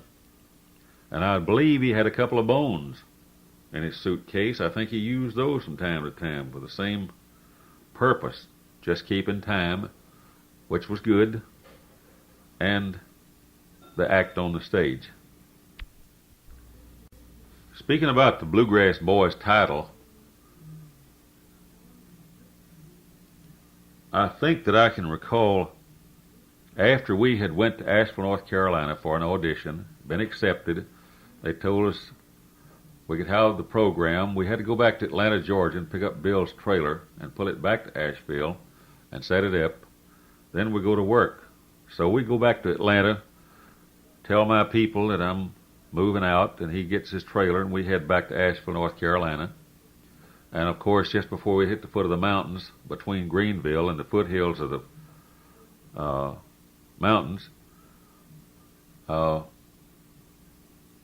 Bill's going down the highway, and his trailer broke the bumper off of the car. And of course, it stay change sort of kept it in the road. It fell down and dragged for a while, and we thought that we really had it for, was really in a lot of trouble because we was out of town, down the side of the highway. It's getting late in the afternoon too. At this moment, I do not recall exactly how we worked that thing, but I think he got someone to come out with a wrecker and tie the thing up with a chain some way till we drug it in, and he got it re-welded, and we finally got on into Asheville, got his trailer set up, and of course on to the radio program. So I think that, as I recall, Wayne, on the way back from Atlanta to Asheville, the second trip, I think we had discussed, and I'd heard some about Roy Acuff and his Smoky Mountain Boys, and referring to a title more than anything, I'm referring to the title Smoky Mountain Boys. Well, I felt like I just had a need to know, beginning to get nosy, if you will. Well, Bill, what, and I did think of him as a boss, yes. Well, Bill, what are you going to call us? I didn't really know exactly what his intention was about a band, because Bill doesn't talk very much, as you may know. So, what are you going to call the group? And he said, well, Bill Monroe's Bluegrass Boys. Well, I questioned Bluegrass Boys, being from Georgia in the hills, and I didn't know anything much about Kentucky. I didn't know very much, I didn't know anything at all about bluegrass. So I asked him the whys. Well, he said, you know, I'm from Kentucky, and that's where the bluegrass grows. Well, I began to put two and two together by that time. And he said, secondly, it's just got a good ring to it. I like that. Well, I can understand why. Certainly I like it too. It's been good to me over the years. We got a lot of kidding back in those early days. You could hear all sorts of remarks around the little shows we'd play from year to year. Bill Monroe's Bluegrass Boys and all sorts of other little things added to it, you know, that most people don't want to say. So, but as the years have passed by, I'm real proud that I was a member of that original group of Bluegrass Boys. Yes, I'm proud of the name. I'm proud of Bluegrass. And I'm proud of what it stands for. No, about discussing the name, we didn't discuss it. Much more than that, I guess. I only had some questions, asked him wheres and whys and so on. That's about all. He didn't really discuss it with me other than what I asked for. It may be hard for me to describe exactly what style Art Wooten played before Monroe changed his style. I really didn't know until he come for an audition. I think Art was more about Marion, North Carolina, which was not too far away. I can't even actually recall, I think the audition was in the radio station. And Art had a thing, as you probably have heard about over the years, called his one-man band. And of course, Art had played a smooth fiddle, a very smooth fiddle. He had some beautiful harmony. And in this thing I'd call a contraption, his one-man band, it's hard for me to describe what it was like, sort of like about a half of a organ, you might say. You sit with your knees underneath it, and he had built, as I recall, a five-string banjo in there with a guitar.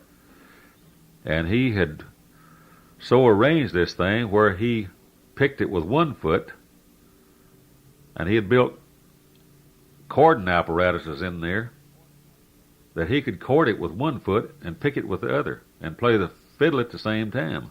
And also, when he wasn't playing one of those, he had a harmonica rack that he put around his neck and play a harmonica.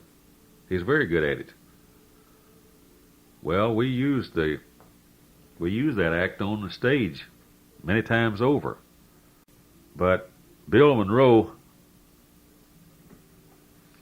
had a style on the mandolin. I think I used to refer to it 40 years ago as slide run harmony. Bill always tried to have harmony on the mandolin, most all cases.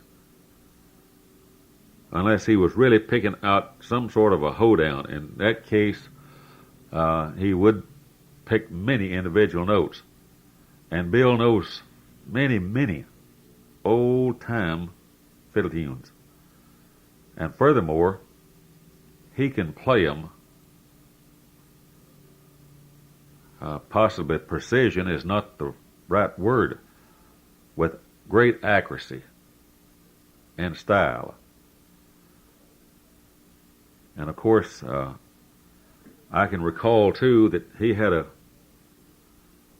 great helper to gain this knowledge of the old-time fiddle tunes from and old-time fiddle tune styles was his Uncle Pen Vandiver, who, as I recall, I think Bill lived with in his younger days. It seems I recall he said his Uncle Pen practically raised him from a little boy up, possibly a teenager, and his Uncle Pen was great with the fiddle.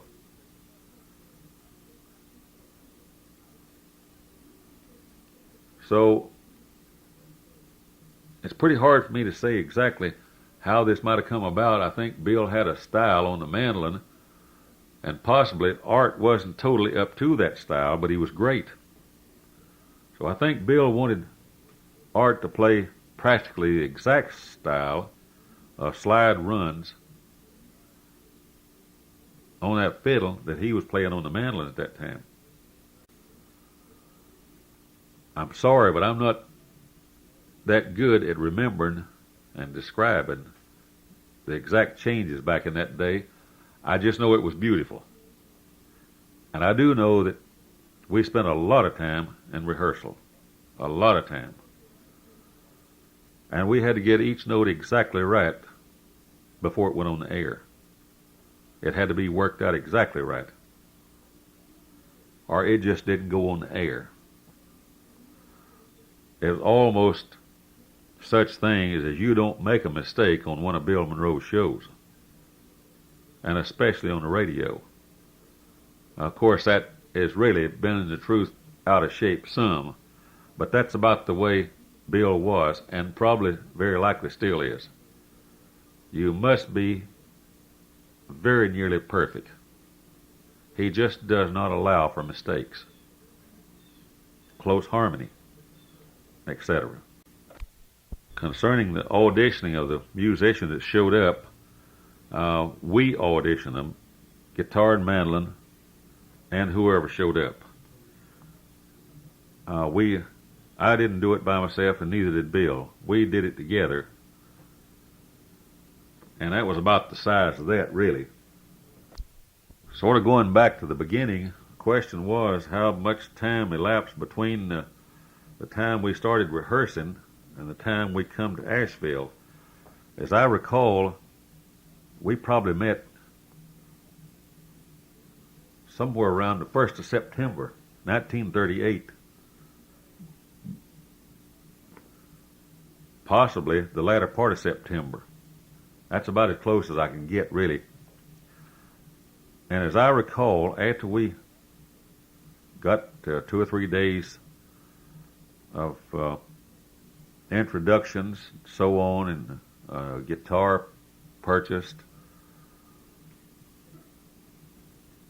I think we started rehearsing at my house, which was southwest Atlanta, on Cascade Heights section, back in those days.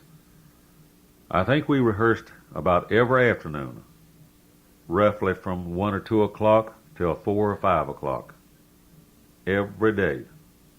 To my knowledge, we did not miss a day, or to my memory, rather, we didn't miss a day all the way up till very nearly Christmas time, or about Christmas time.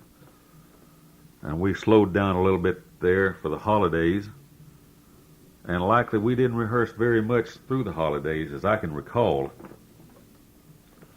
I think just prior to Christmas was when we had our audition at WSB.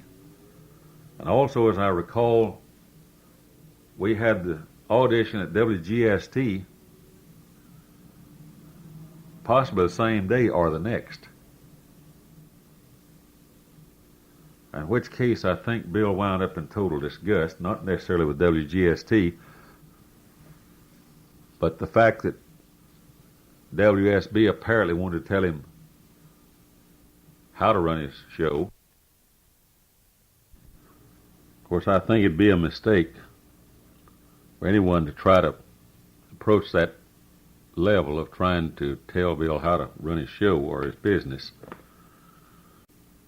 Question, how much time or how long was it that I was with Bill?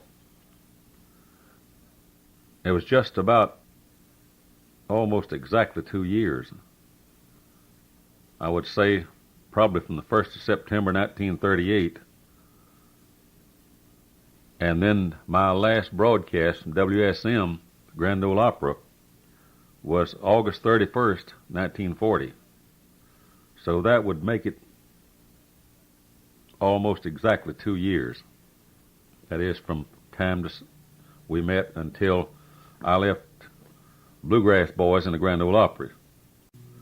About Bill being approached to make records, I think it might be noted that Bill and Charlie likely was already under contract with RCA on the Bluebird label. As a matter of fact, I think that they was. And I think that also Bill continued on under this. And no, I never recorded any with him. But while we're on the subject matter, we were fixing to do a recording session. We had worked on about 3 or 4 different numbers, and they of course were among the first. And I think the very first session was to have been Mule Skinner Blues, an old pal, which I think Bill wrote himself, and In the Pines, and No Letter in the Mail Today. And if I am correct, I think that possibly we were supposed to have made these recordings possibly the first or second week of September 1940. I believe was about the right time. But I wasn't there. Clyde Moody, the old big Cherokee Indian, Bill Westbrooks, and Art Wooten, I believe, were the 4 who did the recordings. Still, while we're on the subject matter of recording, I recall that in 1969, I had been on a fishing trip out in the Northwest, out on the White River, and I'd come back down across Illinois and Kentucky and back, stopped by in Nashville to see Bill and Carolyn. And while I was visiting with Bill, we had a jam session, lasted about an hour or 2 in his office, and we had lunch together. And Bill had just come back into Nashville from one of his bluegrass festivals in Bean Blossom, Indiana. In which case he stated that every time he ever went there, and generally it's where he went throughout the Appalachian region, that people still ask him where I was at, which was a warm feeling to know that people still remembered me some. And he told them that I was in Florida and doing well. And while discussing it, he asked me if I would make a do a recording session with him. Well, you would never believe the excuse that I made. I felt that I had to be home in Lakeland on the following Monday, which this case was a Friday, and I felt like I must be at home in Lakeland on Monday. I had been gone then for 3 weeks about, and we discussed going down and doing a recording session and record 3 or 4 numbers, and he had said he had been for a number of years wanting to get the original group of bluegrass boys back together and make a record album. And he asked me if I could round them up. Well, I had no idea in the world where the other 2 was. I didn't know where Art Wooten was at, and I didn't know where Amos Garren was at, or even whether they were alive or not. But a year or 2 later, I had learned through friends of mine that both of them were well and alive, or alive and well. Amos living back in Greenville, South Carolina, and Art was back in Marion, North Carolina. So we made arrangements for me to play the Bluegrass Festival with him the following year, and also the Grand Ole Opry as his guest the following year. This was in Bean Blossom in June, and do a recording session. Well, things just don't work out where these things can happen sometimes, it seems. Just prior to going to Nashville, my wife entered the hospital, and she stayed there for 2 months. And when she come out an invalid. And I could not leave her. And this happened before and during and after this big session was supposed to come off in Nashville. So to this day, Bill and I have never gotten together to do a recording. And if we don't, I'll always be sorry. I would like to at least get with him and make one record album, because we never did. Hopefully someday he'll give me that opportunity. Concerning our shows, yes, I think I mentioned it a little bit earlier. Our shows, normally we would start out with a real fast fiddle tune and 2 or 3 real fast duet tunes with possibly the fiddle backing. That was fiddle and mandolin, of course. And then we'd have a comedy skit, possibly last 8 to 10 minutes, sometimes maybe 15. And then we would likely come back with a fast fiddle tune, maybe a couple of blues numbers, and possibly from there, then me and Bill would sing anywhere from 1 to 3 gospel numbers. And likely we would have another comedy skit a little bit farther down. It would take up another 10 or 15 minutes. Because our shows was an hour and a half in length, we had to do something every once in a while to wake up the people. Not really, but then we would have a break in our music and have those little comedy skits, which we sometimes, all of us together, were real good at. It's hard for me to remember the exact numbers that we used in the early days. I think certainly I can remember one of the very first ones. The very first show I ever played was at Caches Valley School Auditorium, close to nearby Brevard, North Carolina. We did our numbers all the way down till I think we had something like Katy Hill or Fire in the Mountain or something of that sort. And then we did Foggy Mountaintop with a fast duet yodel and some of the old blues numbers similar to the Callahans. And we'd come back maybe with Delmore Brothers' Southern Moon, do a skit, and maybe we'd come back and do a fiddle tune and gonna lay down my old guitar, and we'd do a Monroe Brothers number maybe.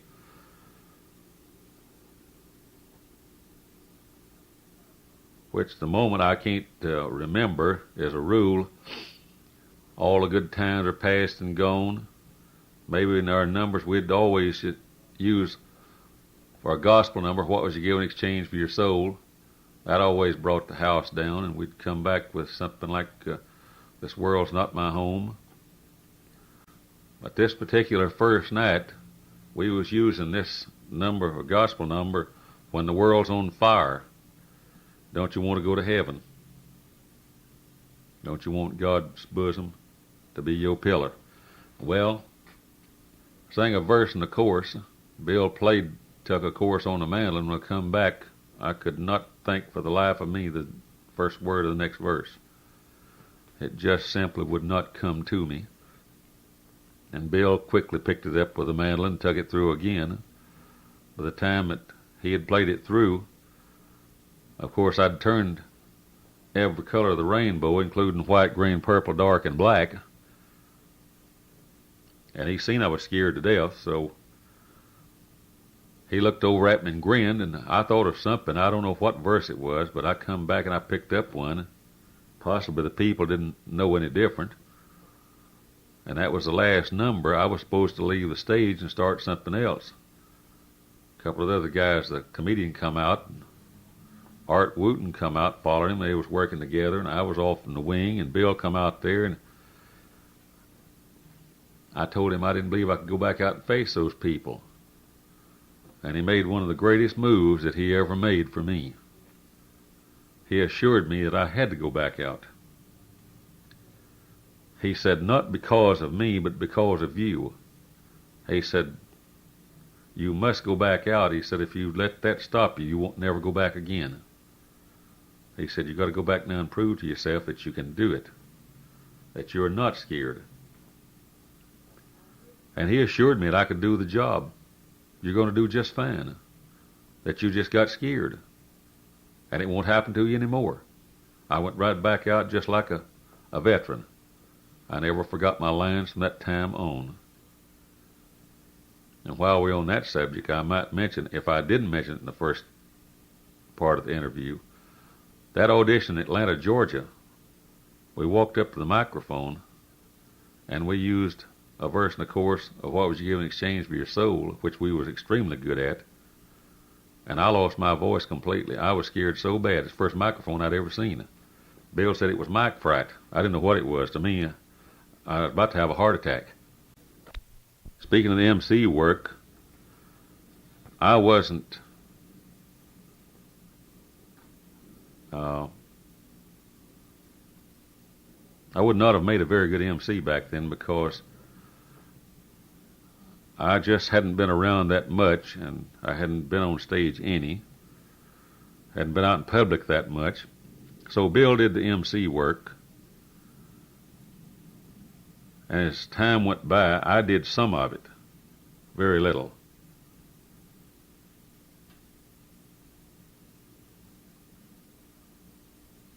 Speaking of how Bill paid me,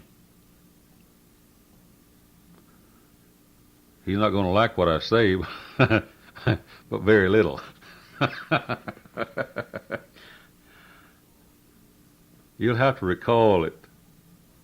I really don't know how old you are, but if you are old enough, then you'll have to recall it. Those were bad days. And money certainly was not plentiful. I can't say it, I believe that Bill was even a rich man. And certainly we were not making very much money.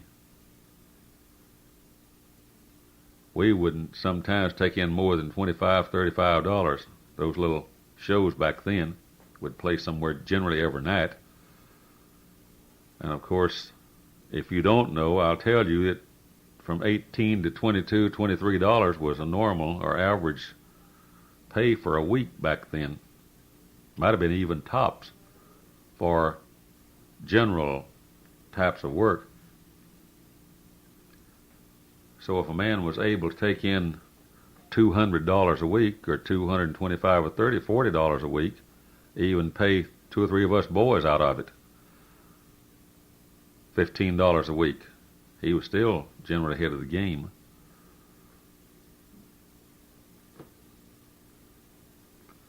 But Bill paid me $15 a week when we were working. I don't necessarily mean to say this It's degradation on Bill's part. But we went to Asheville, and like I said, times were hard. Bill set up his little trailer beside of a service station. There was no such thing as trailer parks. He plugged into a wall, used the bathroom, sometimes outside. Not that he didn't have one in his trailer, but a lot of times it was mighty handy. Got me a room across the street for I think about $2 a week, and he bought me a meal ticket at Asheville lunchroom. And of course, when we were not working, he didn't pay me anything. He would pay for my haircuts. He'd pay for my laundry, dry cleaning. Only when we worked, he paid me $15 a week. And we went from there to Greenville, South Carolina. I think he still paid me only $15 a week. I think I got a pay raise when we went to the Grand Ole Opry. Well, that was after we got to working. When we were laid up in some of the snows that winter, we didn't work. He only paid our room and board and our little necessary expenses. When we got to working, he paid us $25 a week. On that subject, we each got $5 a Saturday night from Grand Ole Opry, and that was paid directly to us. I guess you'd have to say that while I worked with Bill, was Bill considered a star? Yes. As a matter of fact, Bill was already a star. He was a member of the very famous at that time Monroe Brothers, so that already made Bill a star. No, I was not a star, and I'm not sure that I could be considered as an equal.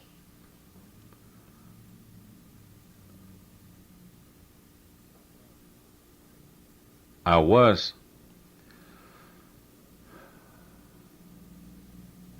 the one who always had to be beside him because I had the guitar and I sang lead. So I played the rhythm for his mandolin lead.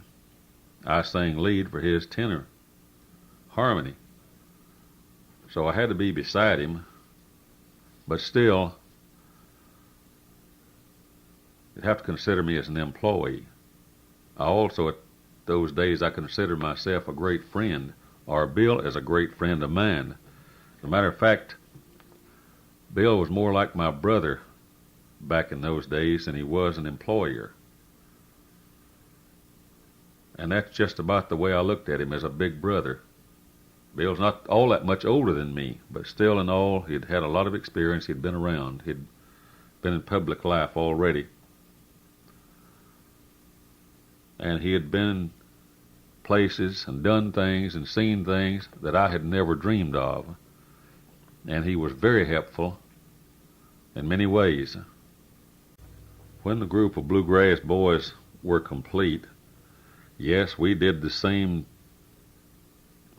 type material that we'd been doing, because really all we'd been doing been singing on the radio. Duets, guitar and mandolin hoedowns. The other two boys come along had simply only added another lead instrument and another rhythm, if you could call spoons rhythm, and I have to class them as rhythm, because Tommy Millard was very good with it. Of course, Art could sing, but in the early days he didn't do very much of it. Later on, possibly at the earliest, immediately after the Grand Ole Opry, I think possibly all four got to sing, because we formed the Bluegrass Quartet that I've mentioned before. The style didn't change, not very much, I would say. It seemed that we progressed towards a faster speed, because I think when we moved into the Grand Ole Opry, there was absolutely nobody living that had ever played with the speed, the tempo, and the perfection that the Bluegrass boys had. I'm very proud, and I'll give the credit to the one and only person to bring this about, and no other than Bill Monroe. You ask about some of the skits we played on the stage. Did Bill participate? Yes, he did. Very definitely did. Bill played straight with the blackface comedy, later years to be Rube comedy. He was the straight man in most cases. Several instances I played straight with the one who later turned out to be a comedian. There's times when Amos Garren, the man on the bass we picked up in Greenville, South Carolina, played Rube comedy. Art Wooten was very good at playing Rube comedy, and I worked in both instances as straight with either one. I worked some with Tommy Millard.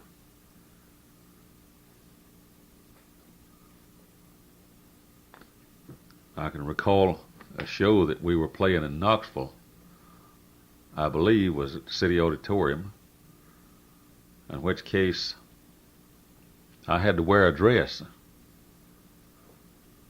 So I rolled up my trouser legs up above my knees and I put on a long dress.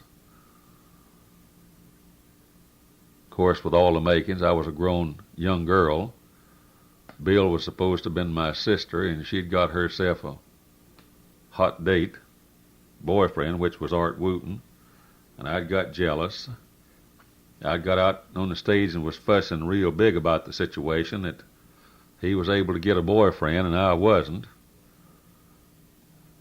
Bill Miller, he was supposed to come out and get me quiet, and he had some old True Story magazine or something he was supposed to have been showing me pictures in to quieten me down because I was so upset. And I wouldn't quieten down. So he hauls off and whops me right upside the head with the thing to make me quieten down. And the floor was a wood floor and had been oiled, as they used to do in the older days. They oiled the floor to preserve it. And I was wearing my boots, and they had leather soles and leather heels. And when he slapped me with that magazine, I jumped so quick from my boots slipped, and one foot went one way and one another.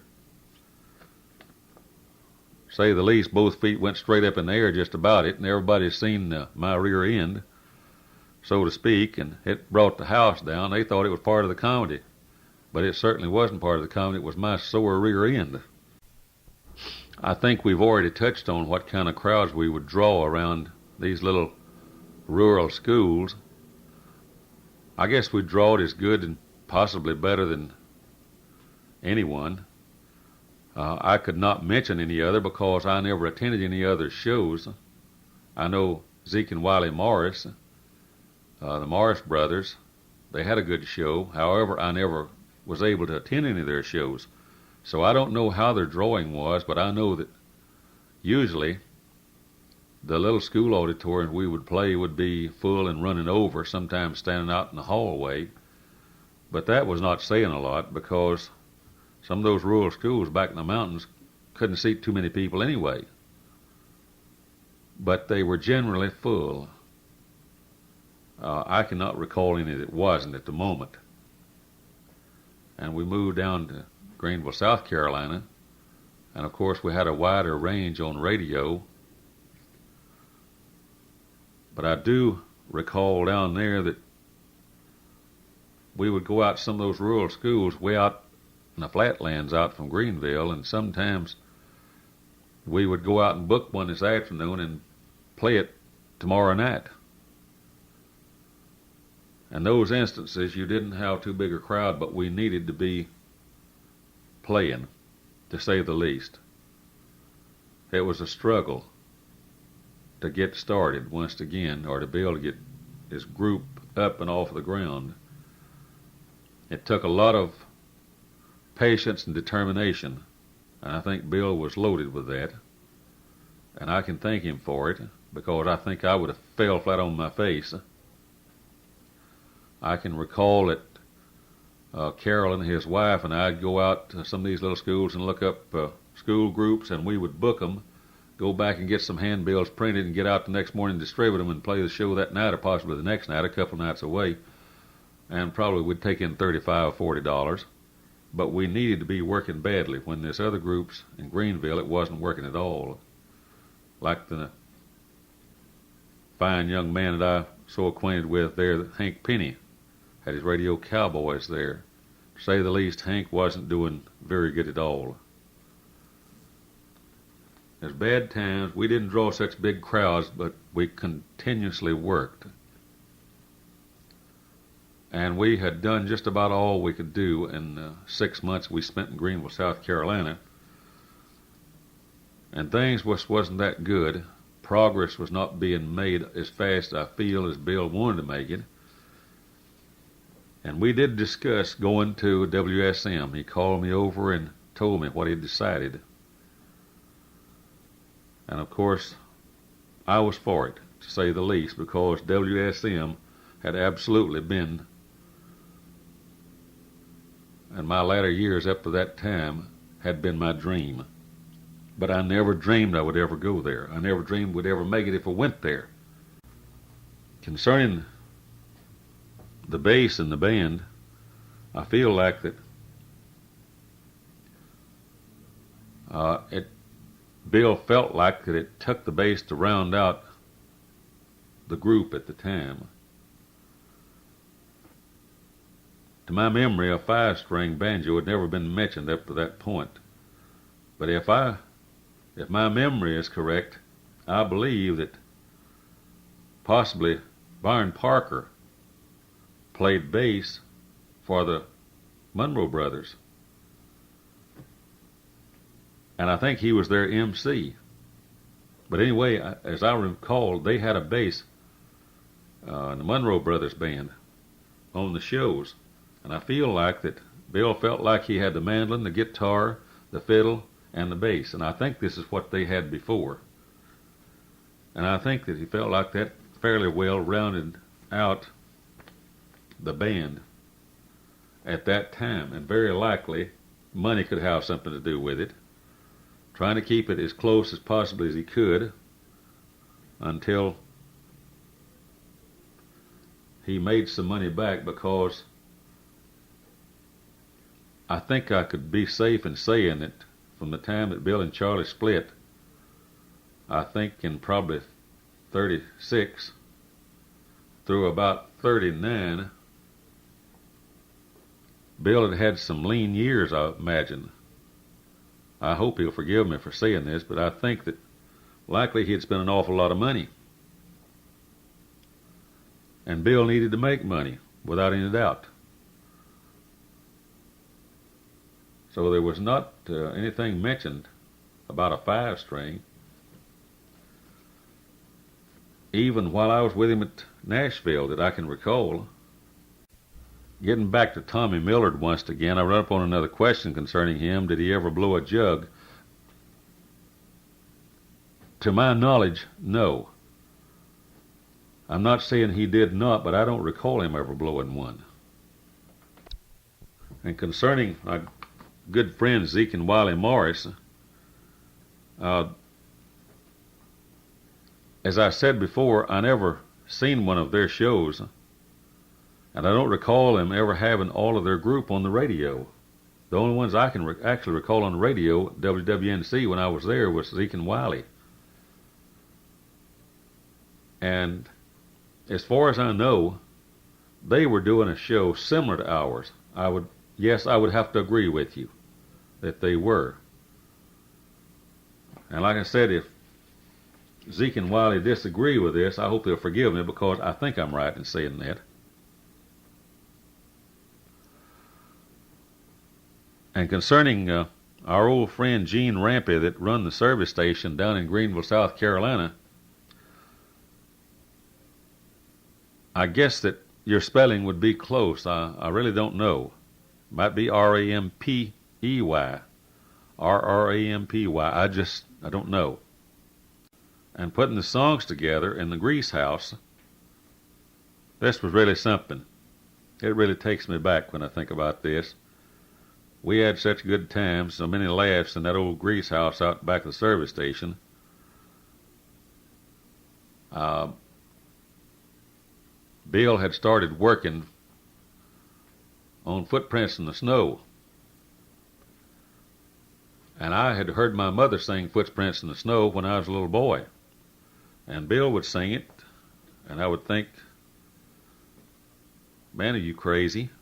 You're not singing that song the way it's supposed to be. And I would sing it my way and listen to him sing it his way, and I'd have to laugh. I said, man, you...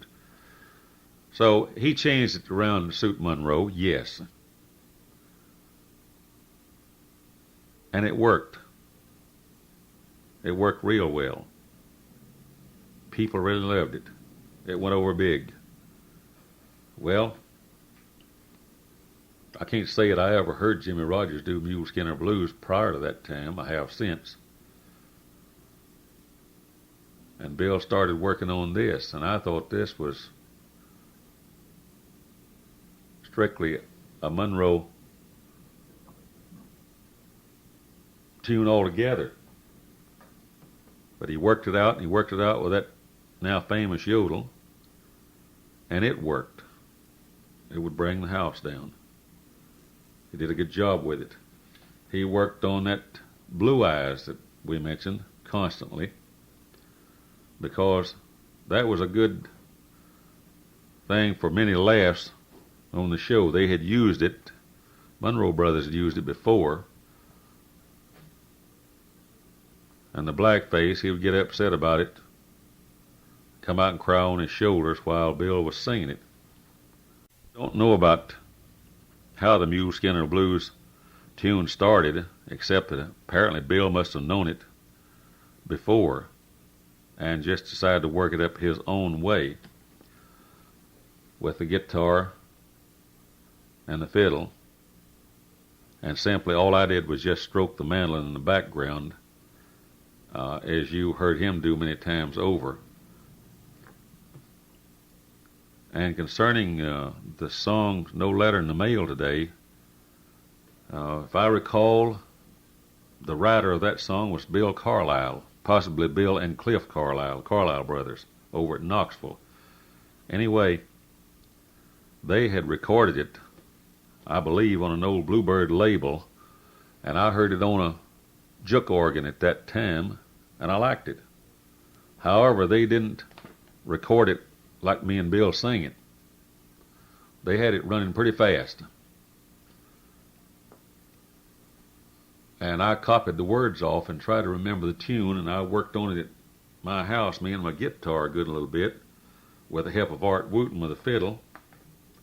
But I slowed it way down, as it's normally sung today. And after I got it where I could sing it pretty good, I got it up in our big studio, the Grease Rack, and sang it a few times, and Bill liked it. And I showed him how the Carlisles sang it. I showed him what I was doing to slow it down, and he liked it. So we made a very popular duet out of that thing. It went over real big around Greenville just before we left there, and exceptionally good when we went to the Grand Ole Opry in Nashville. I've already answered the question concerning the type guitar picks. I always use a flat pick. I still do. And when I was working with Monroe, concerning my name, really and truly, I learned recently, I would say 3-4 years ago, that I never had a name legitimately. I learned that I was a very healthy boy born to my father, Ben A. Davis, and my mother, Effie Irene Davis, on March 9th, 1919, out in the country.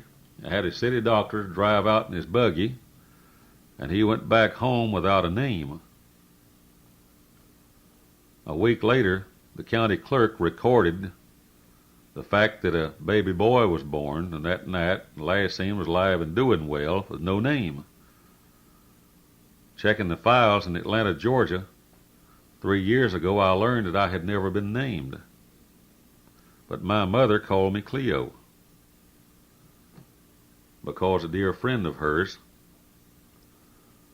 whose name I believe was Kate Adkins, wanted to name me Cleo. My mother agreed, and that's what I went by all of my life up till recently. I really never liked the name Cleo, although Bill Monroe used it widely, and he's the one that put it in the history books. And of course, I can appreciate this. I used to be not so proud of it, but today I am proud of it. I will admit that I went to Cedartown, Georgia, my hometown, not long ago, and I got a judge to make up an affidavit. He sent it in to Atlanta, Georgia, and finally, I do have a legal name. All the years since 18, 19 years old, I basically went by JC, except with Bill Monroe, and he called me Cleo, because most of my relatives called me that. So I got the judge to fill out an affidavit, and I always liked Johnny.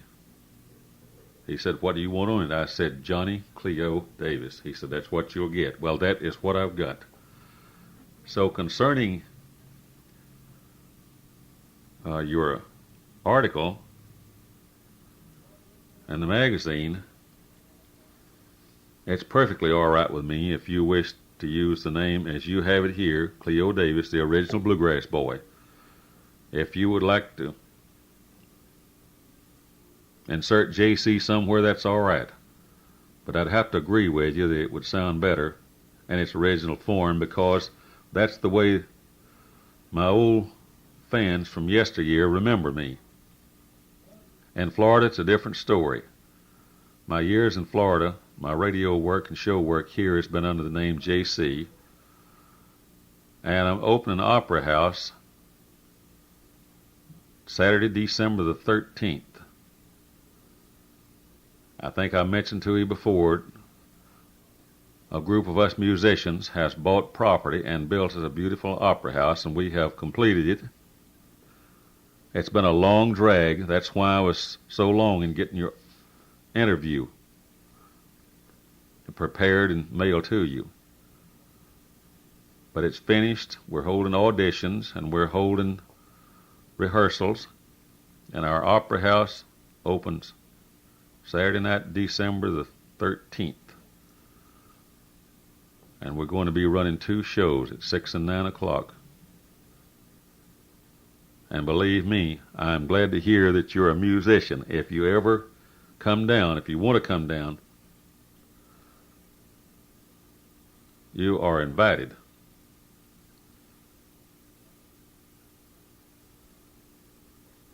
I'm not total owner of the corporation, but I am vice president, and I believe that'll get you in. At least I hope so anyway. I would like to mention one thing. Our opera house may not look so good outside.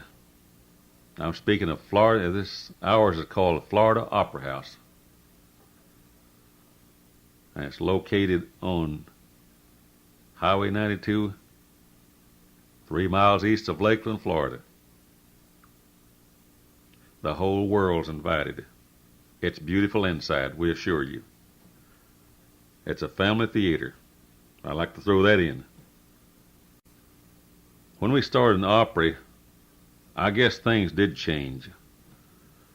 As I said before, we went in there in September, as I recall, and it wasn't too long till the weather got real bad in Tennessee area. We had a big snow, and it froze over. We got snowed in. We was new there, and we didn't get to work very much. As a matter of fact, a lot of people who had shows had to cancel them. As a matter of fact, some of our shows we had to cancel because we couldn't get out of town. And I guess work did come easier because we were heard and seen by more people in a wider range. And I guess you'd consider no one in the group would be a star except Bill. We were more like a service force to another outfit. We were something to service the star, and so far as I'm concerned, Bill was a star. However, from time to time, different ones of us would have what you might call a starring role. I'd have a solo, and at times we would have a trio. Times we'd have a quartet, which consisted of all of us, and really nobody was a star. It took us all to do the job. Concerning choosing the material for the band, of course, I'd have to say that Bill did most of the choosing. Sometimes he would agree to other things that we suggested. For an example, I recall that we were in Stanton, Virginia one time, and a great fiddler friend of mine by the name of Tommy Magnus, who was fiddling for us at that time, had been out, and he had come in with a fiddle tune called Orange Blossom Special. We were doing a 2-day stand at the Visualite Theater there in Stanton, Virginia, and matinee and night shows, and Tommy and me were rooming together. So I had my guitar in the room, and he had his fiddle, and he played this tune. And man, I thought I'd never heard such train tune. Train 45 was not even that good, neither was the Lee Highway that good. Orange Blossom Special took it all, and Tommy knew the words. So we went over the words, we learned the song, and we went downstairs and got a portable recorder outside in a music shop, and he come into the lobby of the hotel, and we couldn't get a true sound in the lobby of the hotel. We wanted to record it. So the man took us in the public restroom for men and locked the door and set the recorder on the john, and me and Tommy Magnus recorded Orange Blossom Special. Both fiddle part and did it duet. Tommy led and I sang tenor. We also recorded, while I was in that restroom, we recorded Peach Picking Time in Georgia, in the hills of Roane County.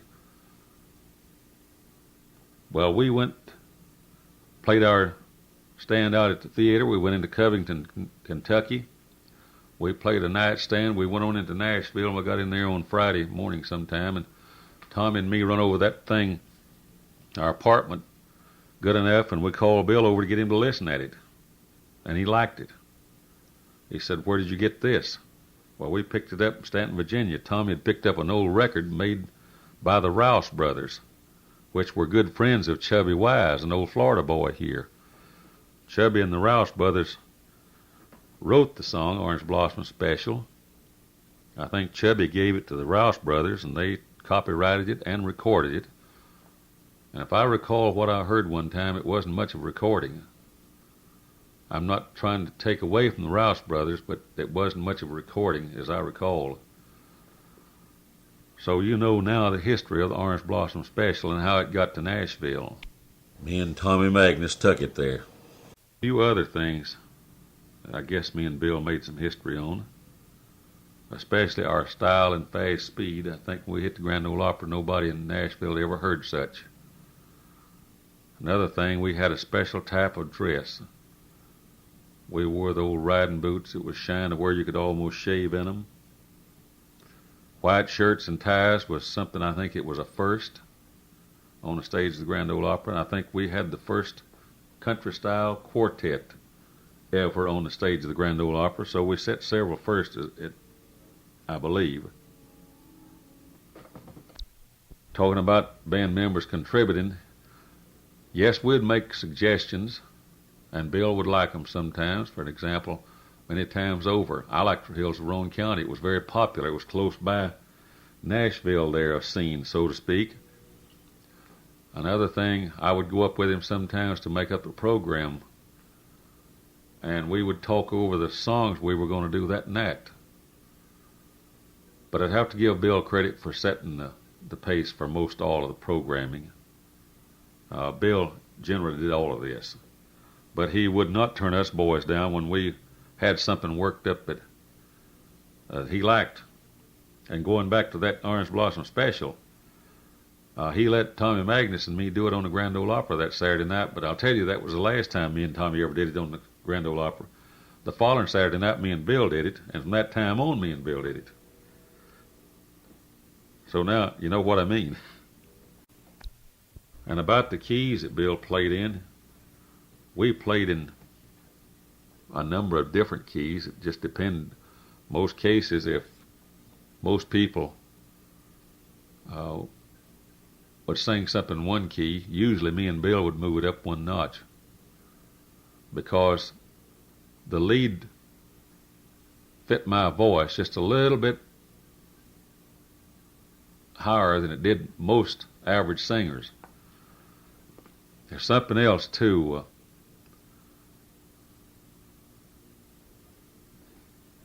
Wayne, that I would like to try to correct.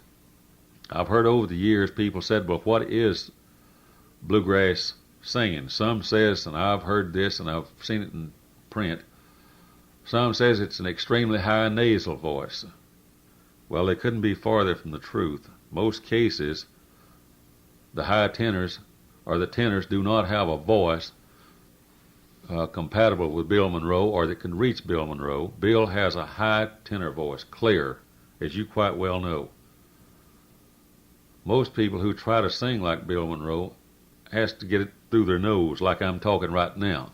Of course, I have sinus problems now, but they have to sing through their nose, and that's why a lot of people say it's a high nasal voice. It is not. Bill Monroe has an extremely high tenor, and I used to have an extremely high lead. And to this day, I can still sing a high lead. But my tenor voice is gone, really. So I just simply wanted to clear that up. Talking about some of the keys, back to that again, I know that there was one instance, the key of B, which I think is absolutely beautiful in bluegrass, especially when it's handled properly. That is a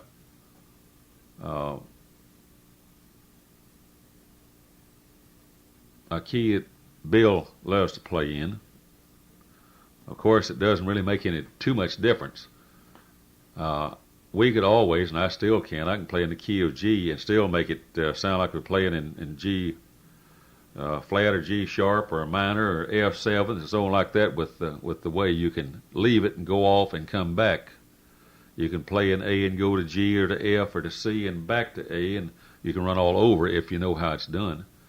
And it won't sound just like a straight A major or a G major or an E major. But then back in those days, we would do, I believe we did In the Pines in the key of E. But me and Bill did a lot of singing in the key of A and the key of F, which was usually a step higher than most people sing. We love to switch around, but a lot of our numbers were done in E and A and G, C, F, B, D, and so on like that. Going back one more time to my original name, Wayne, as you said, I've read in history books many times over Cleo Davis. Practically every book that I've ever read out coming out of Nashville, and I've read many books that's been published over the years that you'll find in the local libraries, and I'm always listed as Cleo Davis. I noticed in the last year there has been a number of national televised shows come out of Nashville. One time I can recall this year already I've been on NBC, and 2 times on educational television. Last year I noticed I was on CBS one night and on NBC. Some old pictures from Grand Ole Opry days, and I think I sent you a copy of one that's usually seen most. But people go back a number of years. There's several other pictures that's available in some of the books that's been published, books that I find in the library concerning bluegrass music. But there's one thing I would like to mention. Don't leave out my old bluegrass flat top. You know, and I think Bill will agree, I've got the very first flat top bluegrass style, or as such, bluegrass guitar. And I've still got it, the old Gibson J45. I probably mentioned it in the first round of talks, but I've still got it. It still has the beautiful sound that it always had, with two big holes busting the side of it from wear and tear. It just wore so thin, but it still sounds good. Anyway, again, I want to, if I've left out something, don't worry about writing and asking about it. I'll be glad to, because I appreciate the efforts that you're putting into this. Another thing I would like to tell all of my bluegrass fans out there throughout America or abroad that may read this. I'm thankful to have been a part of the history of bluegrass music. I'm also thankful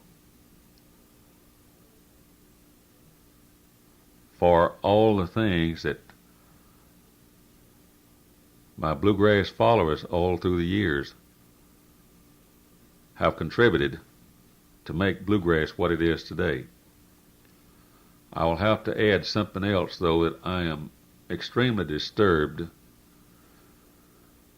about what's happening in bluegrass music. And like Bill said not too long ago when we were talking, it worries him to think about what's going to happen when he's dead and gone to his bluegrass music. Well, I told him, I said, Bill, I can't contribute an awful lot because I'm not active anymore. But I assure you I'll play traditional bluegrass as long as I live. I would like to also, if you can include it some way, I would like to tell also that our friends throughout America and abroad that traditional bluegrass music was not played with a beer in one hand and pot smoking in the other. I'm going to add another note. Traditional bluegrass musicians dress when they walk out in public, and they look worthy to bear the name of bluegrass music.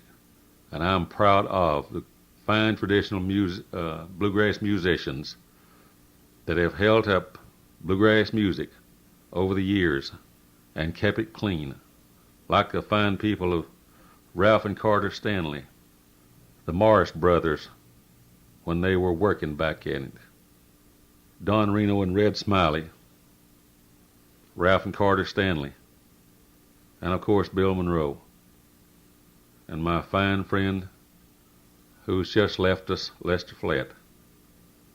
I'd like to say that while I'm talking about Lester, I got a letter from him inviting me up to visit with him at the Opry just before he passed away. And Lester made a statement in that letter that I will always treasure and appreciate, just like I'm going to treasure that letter. He said that throughout America, where he went, people asked him about me. Now this confused me a little, but I guess they remember me because I was the first bluegrass boy. And he said, I always told them that you was the best lead singer and guitar picker that Bill Monroe ever had. I think that's one of the greatest compliments that I've ever had paid to me in my history of music. And like I said, the letter that Lester wrote me, I'll treasure that letter also. As a matter of fact, I have framed it, and it sits on top of my piano in my music room where everyone can see it. That's how proud of it I really am. Wayne, I want to thank you. If you have any further questions, or if I have jumbled this up so badly you can't straighten it out, let me know and I'll send you another tape. Because now I have more time on my hands than I used to have when I was younger. I want to thank you again for the opportunity of saying some of the things that I feel about my good bluegrass music that me and Bill Monroe have always felt. We feel deeply about our bluegrass music. We worked hard to make it what it is. We struggled to get it off the ground, and I'm proud of it. And again, I certainly want to thank you for the opportunity to speak up, and hope that you can print something worthwhile out of this interview that I have never heard printed yet or in the past. Thank you again for letting me be a part of bluegrass history. Since I ended this tape, Wayne, I lost my voice and also opened my Opry House. Matter of fact, Saturday night was the second night of the opening, and we had a long-time friend of mine, as a matter of fact, a couple of long-time friends of mine, come over from Channel 13 WTVT in Tampa to work with us at our Opry House last Saturday night, namely Ernie Lee, formerly of WLW in Cincinnati and the Renfro Valley Barn Dance Gang, and old bashful Brownie Reynolds. Brownie used to play with Bill Monroe some after I left him. We had a good talk backstage at the Opry House about yesteryear, some of the things that happen in music, the days that we met at Renfro Valley back 40 years ago, me and Ernie and John Lair, all the Bluegrass Boys, the Coon Creek Girls, Red Foley. We had a big bash at Renfro Valley that day, so I was glad to see Ernie again back at our Opry House. And he brought his fine friend along with him, bashful Brownie Reynolds. And we had some good times talking about yesteryear. Again, I'll repeat, if you ever get down in Florida, you have a very special welcome from me to visit us at our Opry House here near Lakeland. Wish you a Merry Christmas, too, because I'm going to try to get this in the mail within the next day or two.